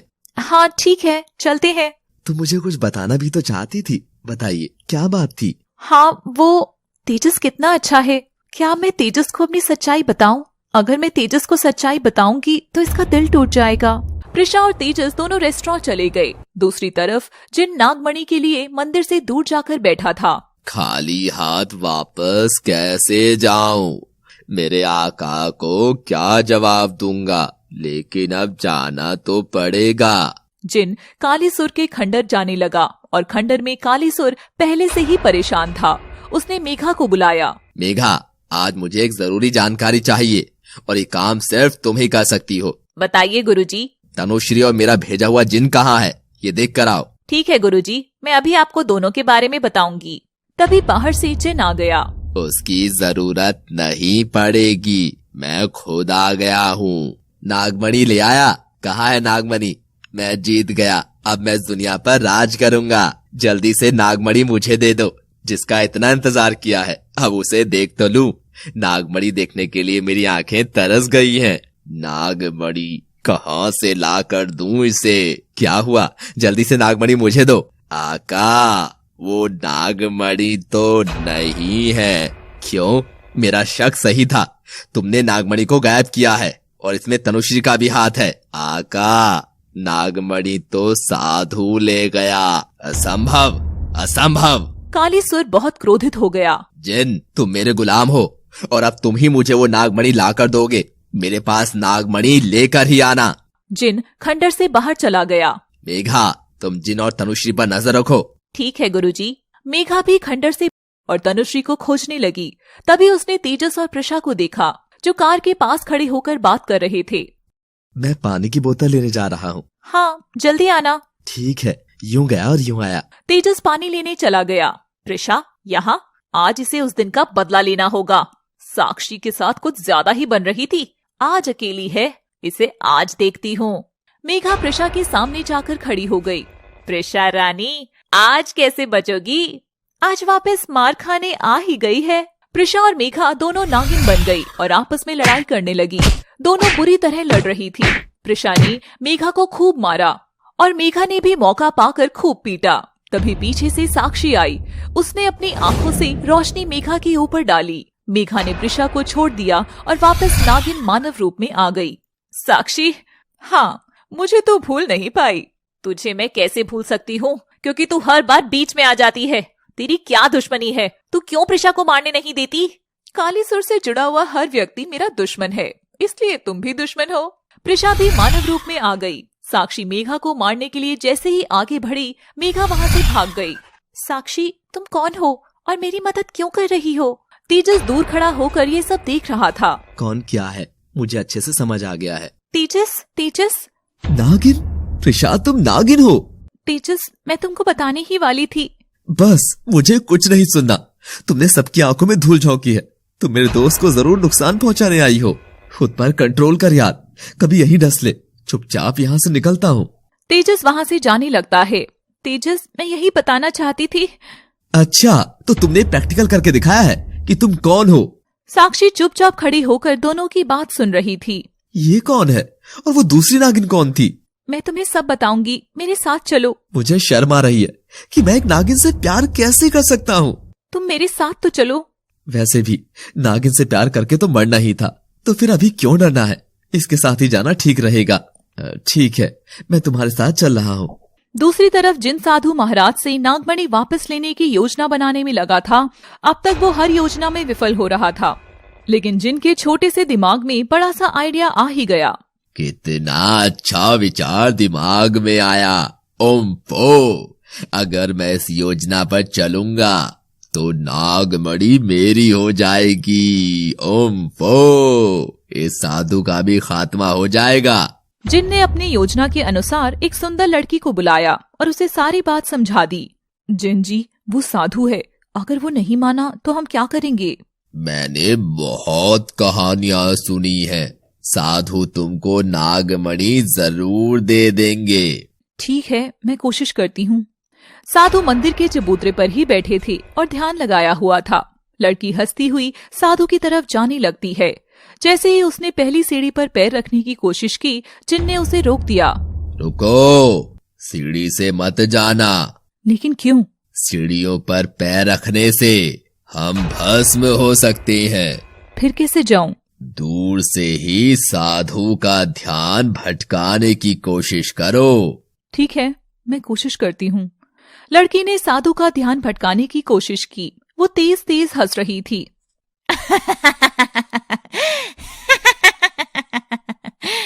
अरे पागल वागल है क्या? ये साधु है। राक्षसनी की आवाज में हंसेगी तो ध्यान नहीं भटकेगा उसका। कुछ और करने की कोशिश करो ताकि साधु प्रसन्न होकर नागमणि खुद ही हमें दे दे। साधु भंडारे में हलवा बांटते हैं, नागमणि नहीं। कोशिश करके देखो। साधु ध्यान मगन बैठे थे और जिनकी जादुई लड़की साधु का ध्यान भटकाने की हर संभव कोशिश कर रही थी। तनुश्री अपने घर पर थी, लेकिन नागमणि को पाने की इच्छा अभी उसके मन से खत्म नहीं हुई थी। मैंने जितना प्रिशा को कमजोर समझा था, ये थी नहीं। इसकी वजह से गुरुदेव का भी अब मुझसे भरोसा उठ गया है। आज प्रिशा का अंत करना होगा, लेकिन उससे पहले खंडर जाकर गुरुदेव से क्षमा याचना करनी होगी। तनुश्री बिना देरी किए हुए खंडर के लिए निकल गई। दूसरी तरफ प्रिशा तेजस को बार बार समझाने की कोशिश कर रही थी, लेकिन तेजस मानने को तैयार ही नहीं था। प्रिशा, क्या तुम सच कह रही हो और मैं तुम पर विश्वास कर सकता हूँ? हाँ तेजस, मैं बिल्कुल सच कह रही हूँ। ठीक है, मैंने मान लिया कि तुम सच कह रही हो, लेकिन आगे क्या करना है? सब कुछ पहले ही लिखा जा चुका है कि किसको क्या मिलेगा और उसे उसके किए की सजा जरूर मिलेगी। यहाँ से अपने घर निकल जाना ही ठीक है। इस आपस के युद्ध में तो मैं मारा जाऊंगा। क्या हुआ? ऐसा क्या सोच रहे हो? यही कि तुम्हें कितना दुख मिला है। हाँ, मैंने अपने एक एक आंसू का बदला लेकर रहूंगी। मैं एक बार यहाँ से भाग जाऊं, उसके बाद खंडर या समर्थ के घर से मुझे कुछ लेना देना नहीं है। तुम बार बार किस सोच में पड़ जाते हो? चलो अब घर चलते हैं। हाँ, घर चलते हैं। लेकिन वो साक्षी कहाँ गई? मैं भी साक्षी का पता नहीं जानती हूँ, लेकिन वो हर बार मेरी मदद करने आती है। दोनों बातें करते हुए घर पहुँच गए। कालीसुर बहुत ही गुस्से में था। वो प्रिशा और तेजस को देख रहा था। जिस प्रिशा की वजह से आज हम नागमणि से दूर हैं, वो प्रिशा बहुत खुशी खुशी इधर उधर घूम रही है। मैंने प्रिशा को कई बार मारने की कोशिश की, लेकिन प्रिशा बच निकलती है। मैंने इतने वर्षों में तुम्हें नागिन का जहर पिलाकर तैयार किया है और तुम हो कि एक मामूली सी नागिन प्रिशा से डर गई। प्रिशा बहुत शातिर नागिन है और अब उसके साथ एक और नागिन आ गई है जिसका नाम साक्षी है। साक्षी? अच्छा, समझ गया। लेकिन तनुश्री, मैं कैसे मान लूं कि तुम मेरी तरफ हो? गुरुजी, मैं आपको विश्वास दिलाने के लिए कुछ भी कर सकती हूँ। क्या अपने बेटे समर्थ को मार पाओगी? क्या? गुरुजी, समर्थ मेरा बेटा है, मैं अपने बेटे को कैसे मार सकती हूँ? तुम्हें नागमणि चाहिए कि नहीं? लेकिन गुरुजी, नागमणि तो आपको चाहिए। तनुश्री, मुझे अब नागमणि से मोह नहीं है। तुमने उस नागमणि के लिए इतनी मेहनत की है, तो नागमणि मैं तुम्हें ही दूंगा। सच में? लेकिन इसके लिए मुझे क्या करना होगा? अभी बताया तो कि तुम्हें नागमणि के लिए अपने बेटे समर्थ की हत्या करनी होगी। लेकिन गुरुजी। अच्छे से सोच लो। तुम समर्थ की सच्चाई जानती हो और तुम ये भी जानती हो कि एक दिन वो तुम्हारी हत्या करेगा। एक तरफ नागमणि है और मेरी मौत है, दूसरी तरफ मेरे बेटे समर्थ की मौत खड़ी है। अब फैसला तुम्हारे हाथ में है। नागमणि मिलने के बाद तुम्हें कोई नहीं मार पाएगा, तुम अमर हो जाओगी। तनुश्री सोच में पड़ गई। दूसरी तरफ समर्थ और तन्वी बैठकर बात कर रहे थे। प्रिशा और तेजस भी वहां पहुंच गए। अरे प्रिशा, तेजस, आज तुम दोनों की दोस्ती हो ही गई क्या? मैं आप सबको एक बात बताना चाहता हूँ। तेजस, रहने देते हैं। नहीं, ये बात सबको जानने का पूरा हक है। क्या हुआ तेजस, ऐसा क्या बताना चाहते हो? सॉरी समर्थ, लेकिन मैं यहाँ से जा रहा हूँ। कहाँ जा रहा है? अपने घर वापस जा रहा हूँ। लेकिन क्यों? किसी ने कुछ कहा है क्या? प्रिशा से लड़ाई हुई है क्या तेरी? प्रिशा एक नागिन है। तेजस के ये कहने से तन्वी की आंखें खुली रह गई। वह हैरानी से प्रिशा को देखने लगी। प्रिशा भी बहुत परेशान हो रही थी। इस तेजस को अभी मुंह खोलना जरूरी था। कोई भी विश्वास लायक नहीं है। प्रिशा सच में ही नागिन है। उस दिन अपने कमरे में भी प्रिशा ही थी, लेकिन किसी ने भी मेरा विश्वास नहीं किया था। तेजस, मैं जानती हूँ कि तुम गुस्सा हो, लेकिन क्या तुम अपना गुस्सा ऐसे निकालोगे? मेरे बारे में कुछ भी कहोगे? जितनी सीधी बनने की तुम कोशिश करती हो, उतनी सीधी हो नहीं। इसीलिए अब सबको पागल बनाना बंद करो और अपना सच स्वीकार कर लो कि तुम नागिन हो और नागिन रहोगी। तेजस का कुछ ज्यादा ही हो रहा है। मुझे इससे कुछ नहीं बताना चाहिए था। समर्थ, मैं जा रहा हूँ। तेजस ने अपना बैग उठाया और चला गया। जिन भी साधु को बहकाने की पूरी कोशिश कर रहा था, लेकिन उसके जादू से बुलाई गई लड़की भी साधु के ध्यान को नहीं तोड़ पा रही थी। और कितना समय लगेगा? ये साधु आंखें ही नहीं खोल रहा है। इतनी दूर से इसे मेरी आवाज भी नहीं जा रही है। लड़की ने नाचना शुरू कर दिया, लेकिन साधु महाराज आंखें बंद करके ही मुस्कुरा रहे थे। उन्होंने कोई प्रतिक्रिया नहीं दी। इस लड़की को ही मंदिर के अंदर भेज कर देखता हूँ। जिन ने लड़की को मंदिर के अंदर जाने का आदेश दिया, लेकिन जैसे ही उसने पहली सीढ़ी पर कदम रखा, वो जल गई। वो चीखने चिल्लाने लगी। जिन भी यह देखकर सहम गया। ये साधु सच बोल रहा था। अब कोई और तरीका निकालना होगा। लड़की जल चुकी थी। जिन नई योजना बनाने में लग गया, लेकिन साधु अपनी जगह से नहीं उठे। कालीसुर यह सब देख रहा था। जिनकी ये चाल भी विफल हो गई। वो लड़की मंदिर के अंदर नहीं जा पाई। गुरुजी, आप नागमणि देख पा रहे हो क्या? नहीं, मुझे नागमणि दिखाई नहीं दे रही है। गुरुजी, मुझे लगता है अब आपको अपनी शक्तियों का प्रयोग करके ही उस नागमणि को लेना होगा। तुम अपने बेटे को मारने की परीक्षा में सफल हो जाओ, मैं तुम्हें वो नागमणि ला कर दे दूंगा। तनुश्री अपने गुरु कालीसुर से आज्ञा लेकर वहां से चली गई। बेचारी तनुश्री इतना भी नहीं जानती है कि मेरे लिए सिर्फ वो एक मोहरा है। अगर मैं खुद नागमणि को शिवलिंग से उठाऊंगा तो मेरी समस्त शक्तियां नष्ट हो जाएंगी और मैं भी जलकर खाक हो जाऊंगा। अच्छा कार्य कर रही हो तनुश्री, ऐसे ही करती रहो, क्योंकि एक दिन तुम्हें भी मरना है। अब कालीसुर की शक्तियों के बाण चलेंगे तो तुम कुछ भी नहीं कर पाओगी। हा हा हा हा हा हा। और ये अमर हो जाने वाला जीवन खत्म हो जाएगा। हा हा हा हा हा। मैं अभी भी सबको अपने हिसाब से चला रहा हूँ। कालीसुर को खुद की बुद्धि पर घमंड हो गया था। तनुश्री एक सुनसान जगह जाकर शांति से बैठ गई। तेजस घर से जा चुका था, लेकिन अब वो प्रिशा की आंखों में खटक रहा था। समर्थ और तन्वी प्रिशा से कुछ नहीं बोले। प्रिशा तेजस के पीछे गई। तन्वी, तुम्हारी दोस्त एक नागिन है, क्या तुम्हें ये पता नहीं था? समर्थ, मैं अभी तक भी सदमे से बाहर नहीं आई हूँ। मैं यह सच में नहीं जानती थी, लेकिन हम बिना देखे कैसे कह सकते हैं कि प्रिशा एक नागिन है? तेजस झूठ क्यों बोलेगा? प्रिशा मेरी बचपन की दोस्त है, वो नागिन नहीं हो सकती। हमें प्रिशा के पीछे जाना चाहिए। लेकिन क्यों? मैं पूरे विश्वास के साथ कह सकता हूँ कि प्रिशा तेजस के पीछे ही गई है। समर्थ और तन्वी भी प्रिशा के पीछे गए। प्रिशा समर्थ के पीछे चले जा रही थी और फिर उसने आवाज लगाई, तेजस, मेरे आगे पीछे घूमने वाला लड़का मेरा सच सुनकर अब भाग रहा है। मेरी तुम्हारे साथ सांत्वना है, लेकिन मुझे तुमसे डर लग रहा है। मैं यहाँ से जा रहा हूँ। रुको तेजस, मुझे तुम्हें कुछ और सच भी बताना है, तुम वो भी सुनते जाओ। मैं कुछ नहीं सुनना चाहता। प्रिशा ने तेजस को रोक लिया। पीछे से समर्थ और तन्वी भी आ गई। तनुश्री भी वहां पहुंच गई। बताओ प्रिशा, क्या है तुम्हारा वो आखिरी सच जो तुम मुझे बताना चाहती हो? तुम्हारा दोस्त समर्थ एक इच्छाधारी चीता है। ये बात सुनकर तन्वी और तेजस हैरान हो गए। समर्थ भी अपना राज खुल जाने के डर से चुपचाप खड़ा हो गया। तनुश्री भी चुपचाप रही। समर्थ का सच जानकर तन्वी और तेजस क्या अब उसके साथ रह पाएंगे? क्या तनुश्री समर्थ को मार पाएगी या समर्थ अपनी माँ का सच जान पाएगा? जिन साधु से नागमणि लेने में क्या सफल हो पाएगा?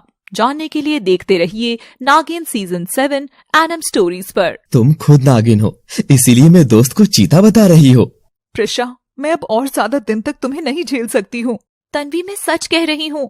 आज तो तुमने हद ही कर दी है, इसलिए अब चुपचाप यहाँ से चली जाओ। मैं यहाँ अपनी माँ का बदला लेने आई हूँ और जब तक तनुश्री को मार नहीं देती तब तक मैं यहाँ से नहीं जाऊंगी। प्रिशा, आज तुम्हें यहाँ से जाना ही होगा।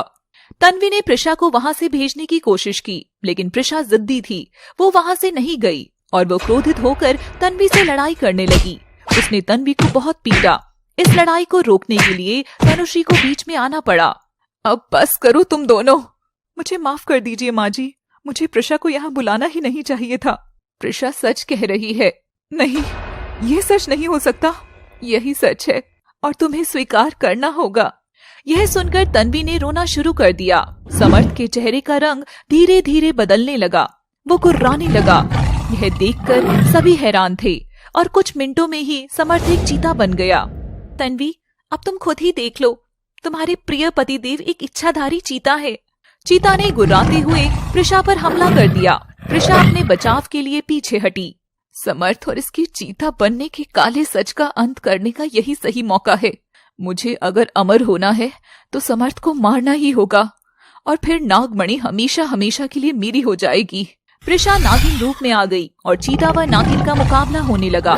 दोनों बुरी तरह लड़ रहे थे और घायल भी हो गए थे। तभी तनुश्री तलवार लेकर बीच में आई और उसने चीता पर हमला कर दिया। तन्वी ने चीता को बचाया और फिर दोनों मानव रूप में आ गए। समर्थ को जिंदा देखकर तनुश्री रोने लगी। मैं नागमणि के मोह में अंधी हो गई थी, मुझे माफ कर दो। मैं अपने ही हाथों से अपने बेटे को मारने चली थी। माँ, आपका नाटक अब और नहीं चल सकता। मैं नाटक नहीं कर रही हूँ। फिर ये नागमणि क्या है और कौन हो आप? क्या करती हो? आज मैं तुम्हें सब सच बताऊंगी। मैं भी वही सुनना चाहता हूँ। मैं एक तांत्रिक हूँ। मेरा उद्देश्य नागमणि को पाना है, इसलिए मैंने जो भी किया है नागमणि के लिए किया है। आप नागमणि क्यों लेना चाहती हो? मैं अमर होना चाहती थी और मेरे गुरु कालीसुर को इस दुनिया का मालिक बनना है। आपका कोई गुरु भी है? हाँ, खंडर में तंत्र साधना करते हैं। ये सब तो मैं पहले से ही जानती हूँ। एक दूसरे का सच जानकर सभी हैरान हो गए। दूसरी तरफ जिन अभी तक भी साधु के होते हुए मंदिर से नागमणि लेने में सफल नहीं हो पाया था, वो जो भी योजना बनाता सब में हार जाता था। मुझे कालीसुर से वादा ही नहीं करना चाहिए था। मैं अब एक आदेश तक पूरा नहीं कर पा रहा हूँ। तभी उसने देखा कि साधु वहां से उठकर कहीं जा चुके थे। साधु यहाँ से जा चुका है। अब मैं आसानी से नागमणि लेकर कालीसुर गुरुजी के चरणों में समर्पित कर सकता हूँ। जिनने सीढ़ियों से ही मंदिर के अंदर घुसने की कोशिश की, लेकिन उसे आग से जल जाने वाली मुश्किल का सामना करना पड़ा। वो वापस भागा, लेकिन आग उसको जला रही थी। आग बुझाने के लिए जिन उड़कर नदी की तरफ भागा और पानी के बहाव के साथ बह गया। कालीसुर अपने खंडर में बैठकर सब कुछ देख रहा था। जिन मेरे हुक्म का एका था और अब वो भी चला गया। जिन यहाँ से जानबूझकर भी तो भाग सकता है। अब नागमणि के साथ साथ जिन को भी वापस लाना होगा। तनुश्री ने भी अपने बेटे को नहीं मारा। समर्थ का मर जाना मेरे लिए बहुत जरूरी था। सारे मोहरे, सारी चालें खत्म हो चुकी है। अब सिर्फ तांत्रिक शक्तियों के अलावा कुछ नहीं बचा है। अब मुझे ही कुछ करना होगा, नए रास्ते बनाने होंगे। कालीसुर तनुश्री से उम्मीद खो चुका था। तनुश्री का भी हृदय परिवर्तन हो चुका था, इसलिए उसने स्वयं ही अपना सच सबको बता दिया। माँ, मैं चीता क्यों बनता हूँ? मैं चीता हूँ या मानव? मुझे ये भी जानना है। ये सब जरूर आपकी वजह से ही हुआ है, इतना तो मुझे भी समझ आ गया है। हाँ, ये सब मेरी वजह से ही हुआ है। एक बार मैं रात को खंडर जा रही थी। वहाँ तो आप रोजाना ही जाती हैं। आगे क्या हुआ ये बताइए। तभी मेरी कार जंगल के रास्ते में सोती हुई मादा चीता के ऊपर चढ़ गई। मादा चीता गर्भवती थी। तो इससे हम दोनों का क्या संबंध है? संबंध है, क्योंकि वो मादा चीता साधारण चीता नहीं थी, बल्कि एक इच्छाधारी मादा चीता थी। तब तनुश्री की कार ने मादा चीता को घायल कर दिया था। तू राक्षसनी है, आज तेरी वजह से मैंने अपने बच्चे को खोया है। तनुश्री स्वयं भी गर्भवती थी। उसने एक माँ के दर्द को नहीं समझा, बल्कि क्रोधित होकर उस मादा चीता को गोली मार दी। इच्छाधारी मादा चीता ने तनुश्री को शाप दे दिया, जिसके कारण तनुश्री के बेटे ने एक श्रापित चीते के रूप में जन्म लिया। ये है तुम्हारा सच। मेरी गलतियों की सजा तुम्हें भुगतनी पड़ी है। मैं कहाँ का फंस गया हूँ? मुझे यहाँ से जाने दो। तेजस बिना कुछ बोले वहां से चला गया, लेकिन आज तेजस को किसी ने नहीं रोका।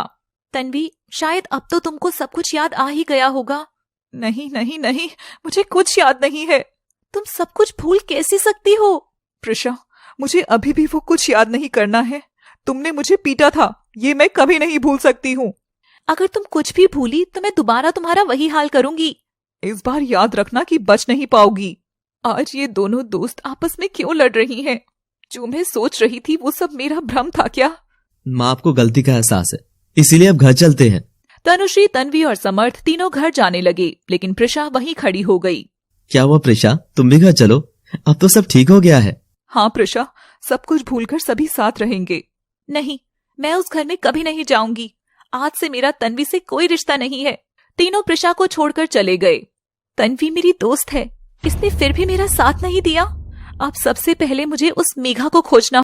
प्रिशा ने मेघा को ढूंढना शुरू कर दिया और मेघा जंगल में पेड़ के नीचे शांति से बैठी थी। तभी प्रिशा ने एक रस्सी से मेघा को बांधकर पेड़ से लटका दिया। कौन है? कौन है? मुझे नीचे उतारो। प्रिशा सामने से निकल कर आई। कोई नहीं, मैं ही तेरी एकमात्र दुश्मन हूँ, तो मैं ही आऊंगी ना। इस बार प्रिशा ने रस्सी मेघा के गले में बांध दी और उसे पेड़ से लटका दिया। कुछ ही समय में कालीसुर के नागिन मेघा का अंत हो गया। मेघा वहीं तड़प तड़प कर मर गई। अब कालीसुर की बारी है। इस बार कालीसुर मारा जाएगा, लेकिन उससे पहले मुझे गुरुजी से मिलना होगा। प्रिशा उसी मंदिर में गई जहां गुरुजी पहले से बैठकर नागमणि को बचा रहे थे। आओ प्रिशा, तुम लगातार अपने कार्य में सफल हो रही हो। गुरुजी, ये तो आपका आशीर्वाद है। अब तनुश्री और कालीसुर का भी अंत करना है, लेकिन इस समय मैं बिल्कुल अकेली हूँ। खुद को अकेली मत समझो, साक्षी इस लड़ाई में तुम्हारे साथ है और स्वयं महादेव की तुम पर विशेष कृपा है। महाराज जी, ये साक्षी कौन है? साक्षी को तुम अच्छे से जानती हो, लेकिन गुरुजी, साक्षी हर बार मुसीबत के समय मेरी मदद करके जाती है, लेकिन वो कौन है? साक्षी की भी वही कहानी है। तनुश्री ने साक्षी के परिवार पर भी बहुत अत्याचार किए थे। गुरुजी, साक्षी के साथ क्या हुआ था? तनुश्री जब सबसे विशैली तांत्रिक बनने की कोशिश कर रही थी, तब उसमें एक परिवार साक्षी का भी था। तनुश्री जंगल में सांपों की खोज में घूम रही थी। घूमते घूमते तनुश्री की नजर सांप के एक बिल पर पड़ी। तनुश्री ने बिल से मिट्टी हटानी शुरू कर दी, लेकिन जिस फावड़े से तनुश्री मिट्टी हटा रही थी वो नाग में लग गया और साक्षी के पिता के 2 टुकड़े हो गए। साक्षी और उसकी माँ नागराज के पास आए। नागराज, नागराज, पापा। नागराज कुछ नहीं बोल पाया और उसकी मृत्यु हो गई। तनुश्री बराबर में खड़ी होकर हंस रही थी।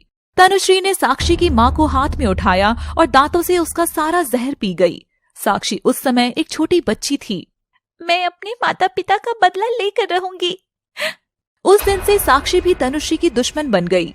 गुरुजी, तनुश्री ने मेरी माँ को भी ऐसे ही मारा था। लेकिन अब तनुश्री ज्यादा दिन तक किसी को ऐसे नहीं सता पाएगी। गुरुजी, आप साक्षी के बारे में कैसे जानते हो? महादेव की कृपा से साक्षी को बदला लेने की राह मैं ही दिखा रहा हूँ। अब मैं अकेली नहीं हूँ, साक्षी भी मेरे साथ है।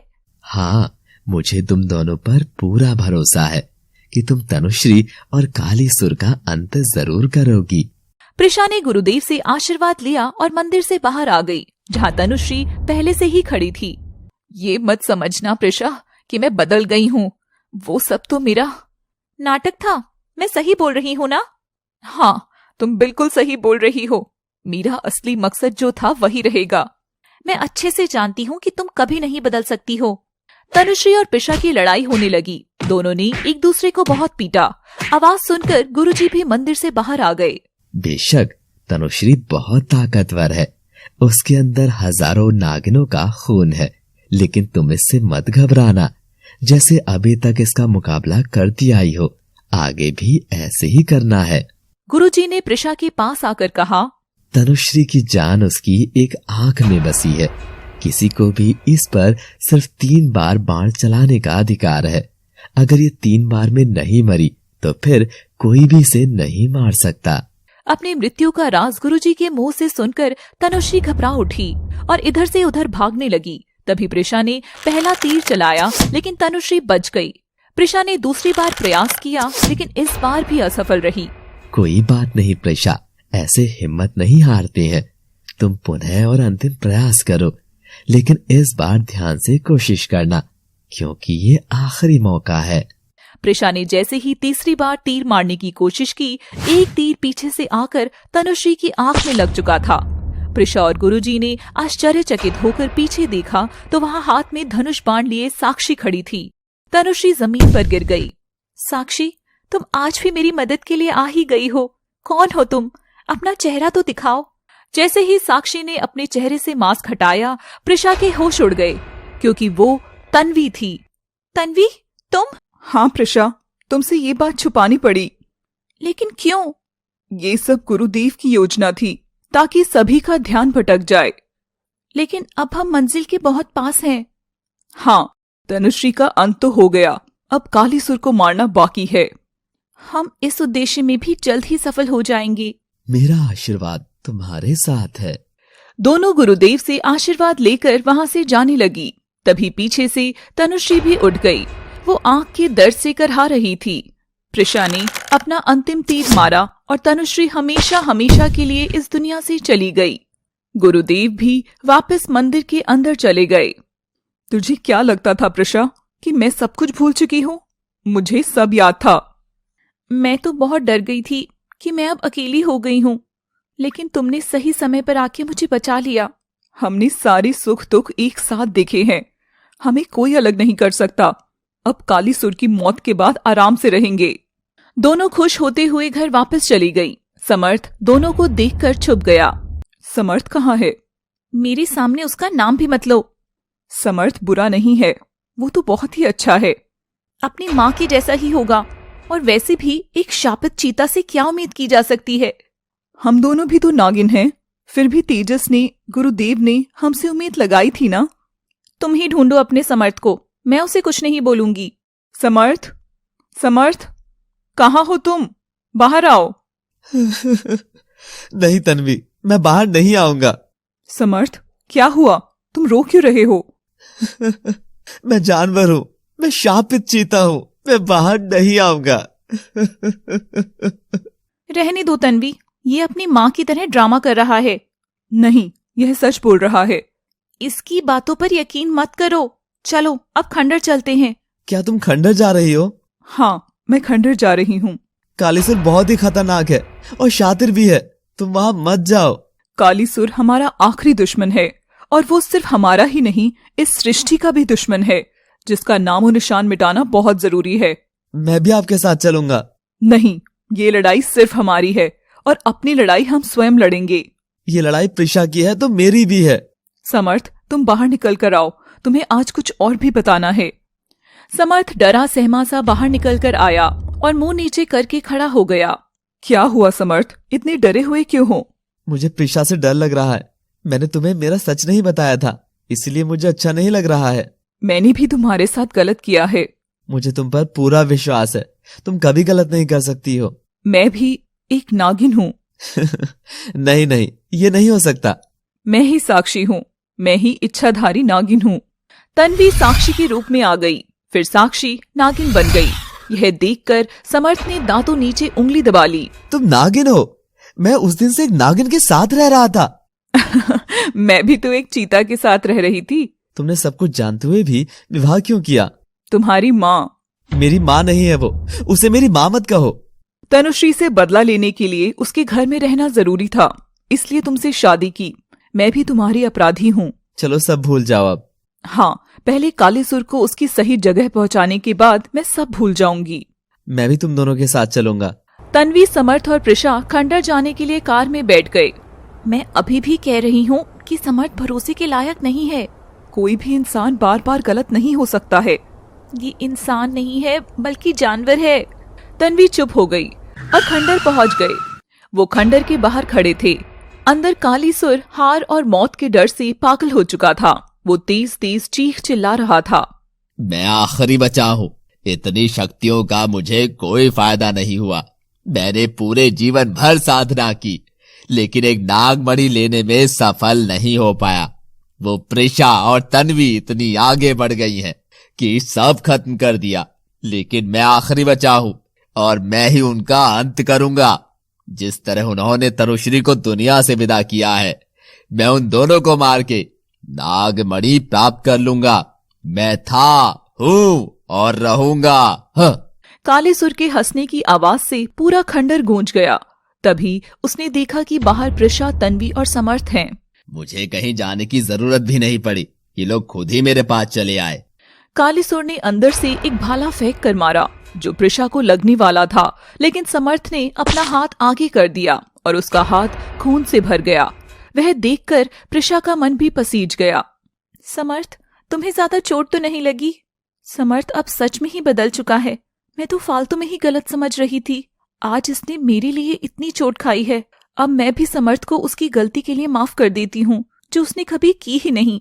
प्रिशा और तन्वी ने समर्थ के हाथ पर जड़ी बूटी की औषधि लगाई। समर्थ कुछ समय के लिए बेहोश हो गया। वो बीच में चीता बना और फिर वापस मानव रूप में आ गया। तभी उसे एक आवाज आई।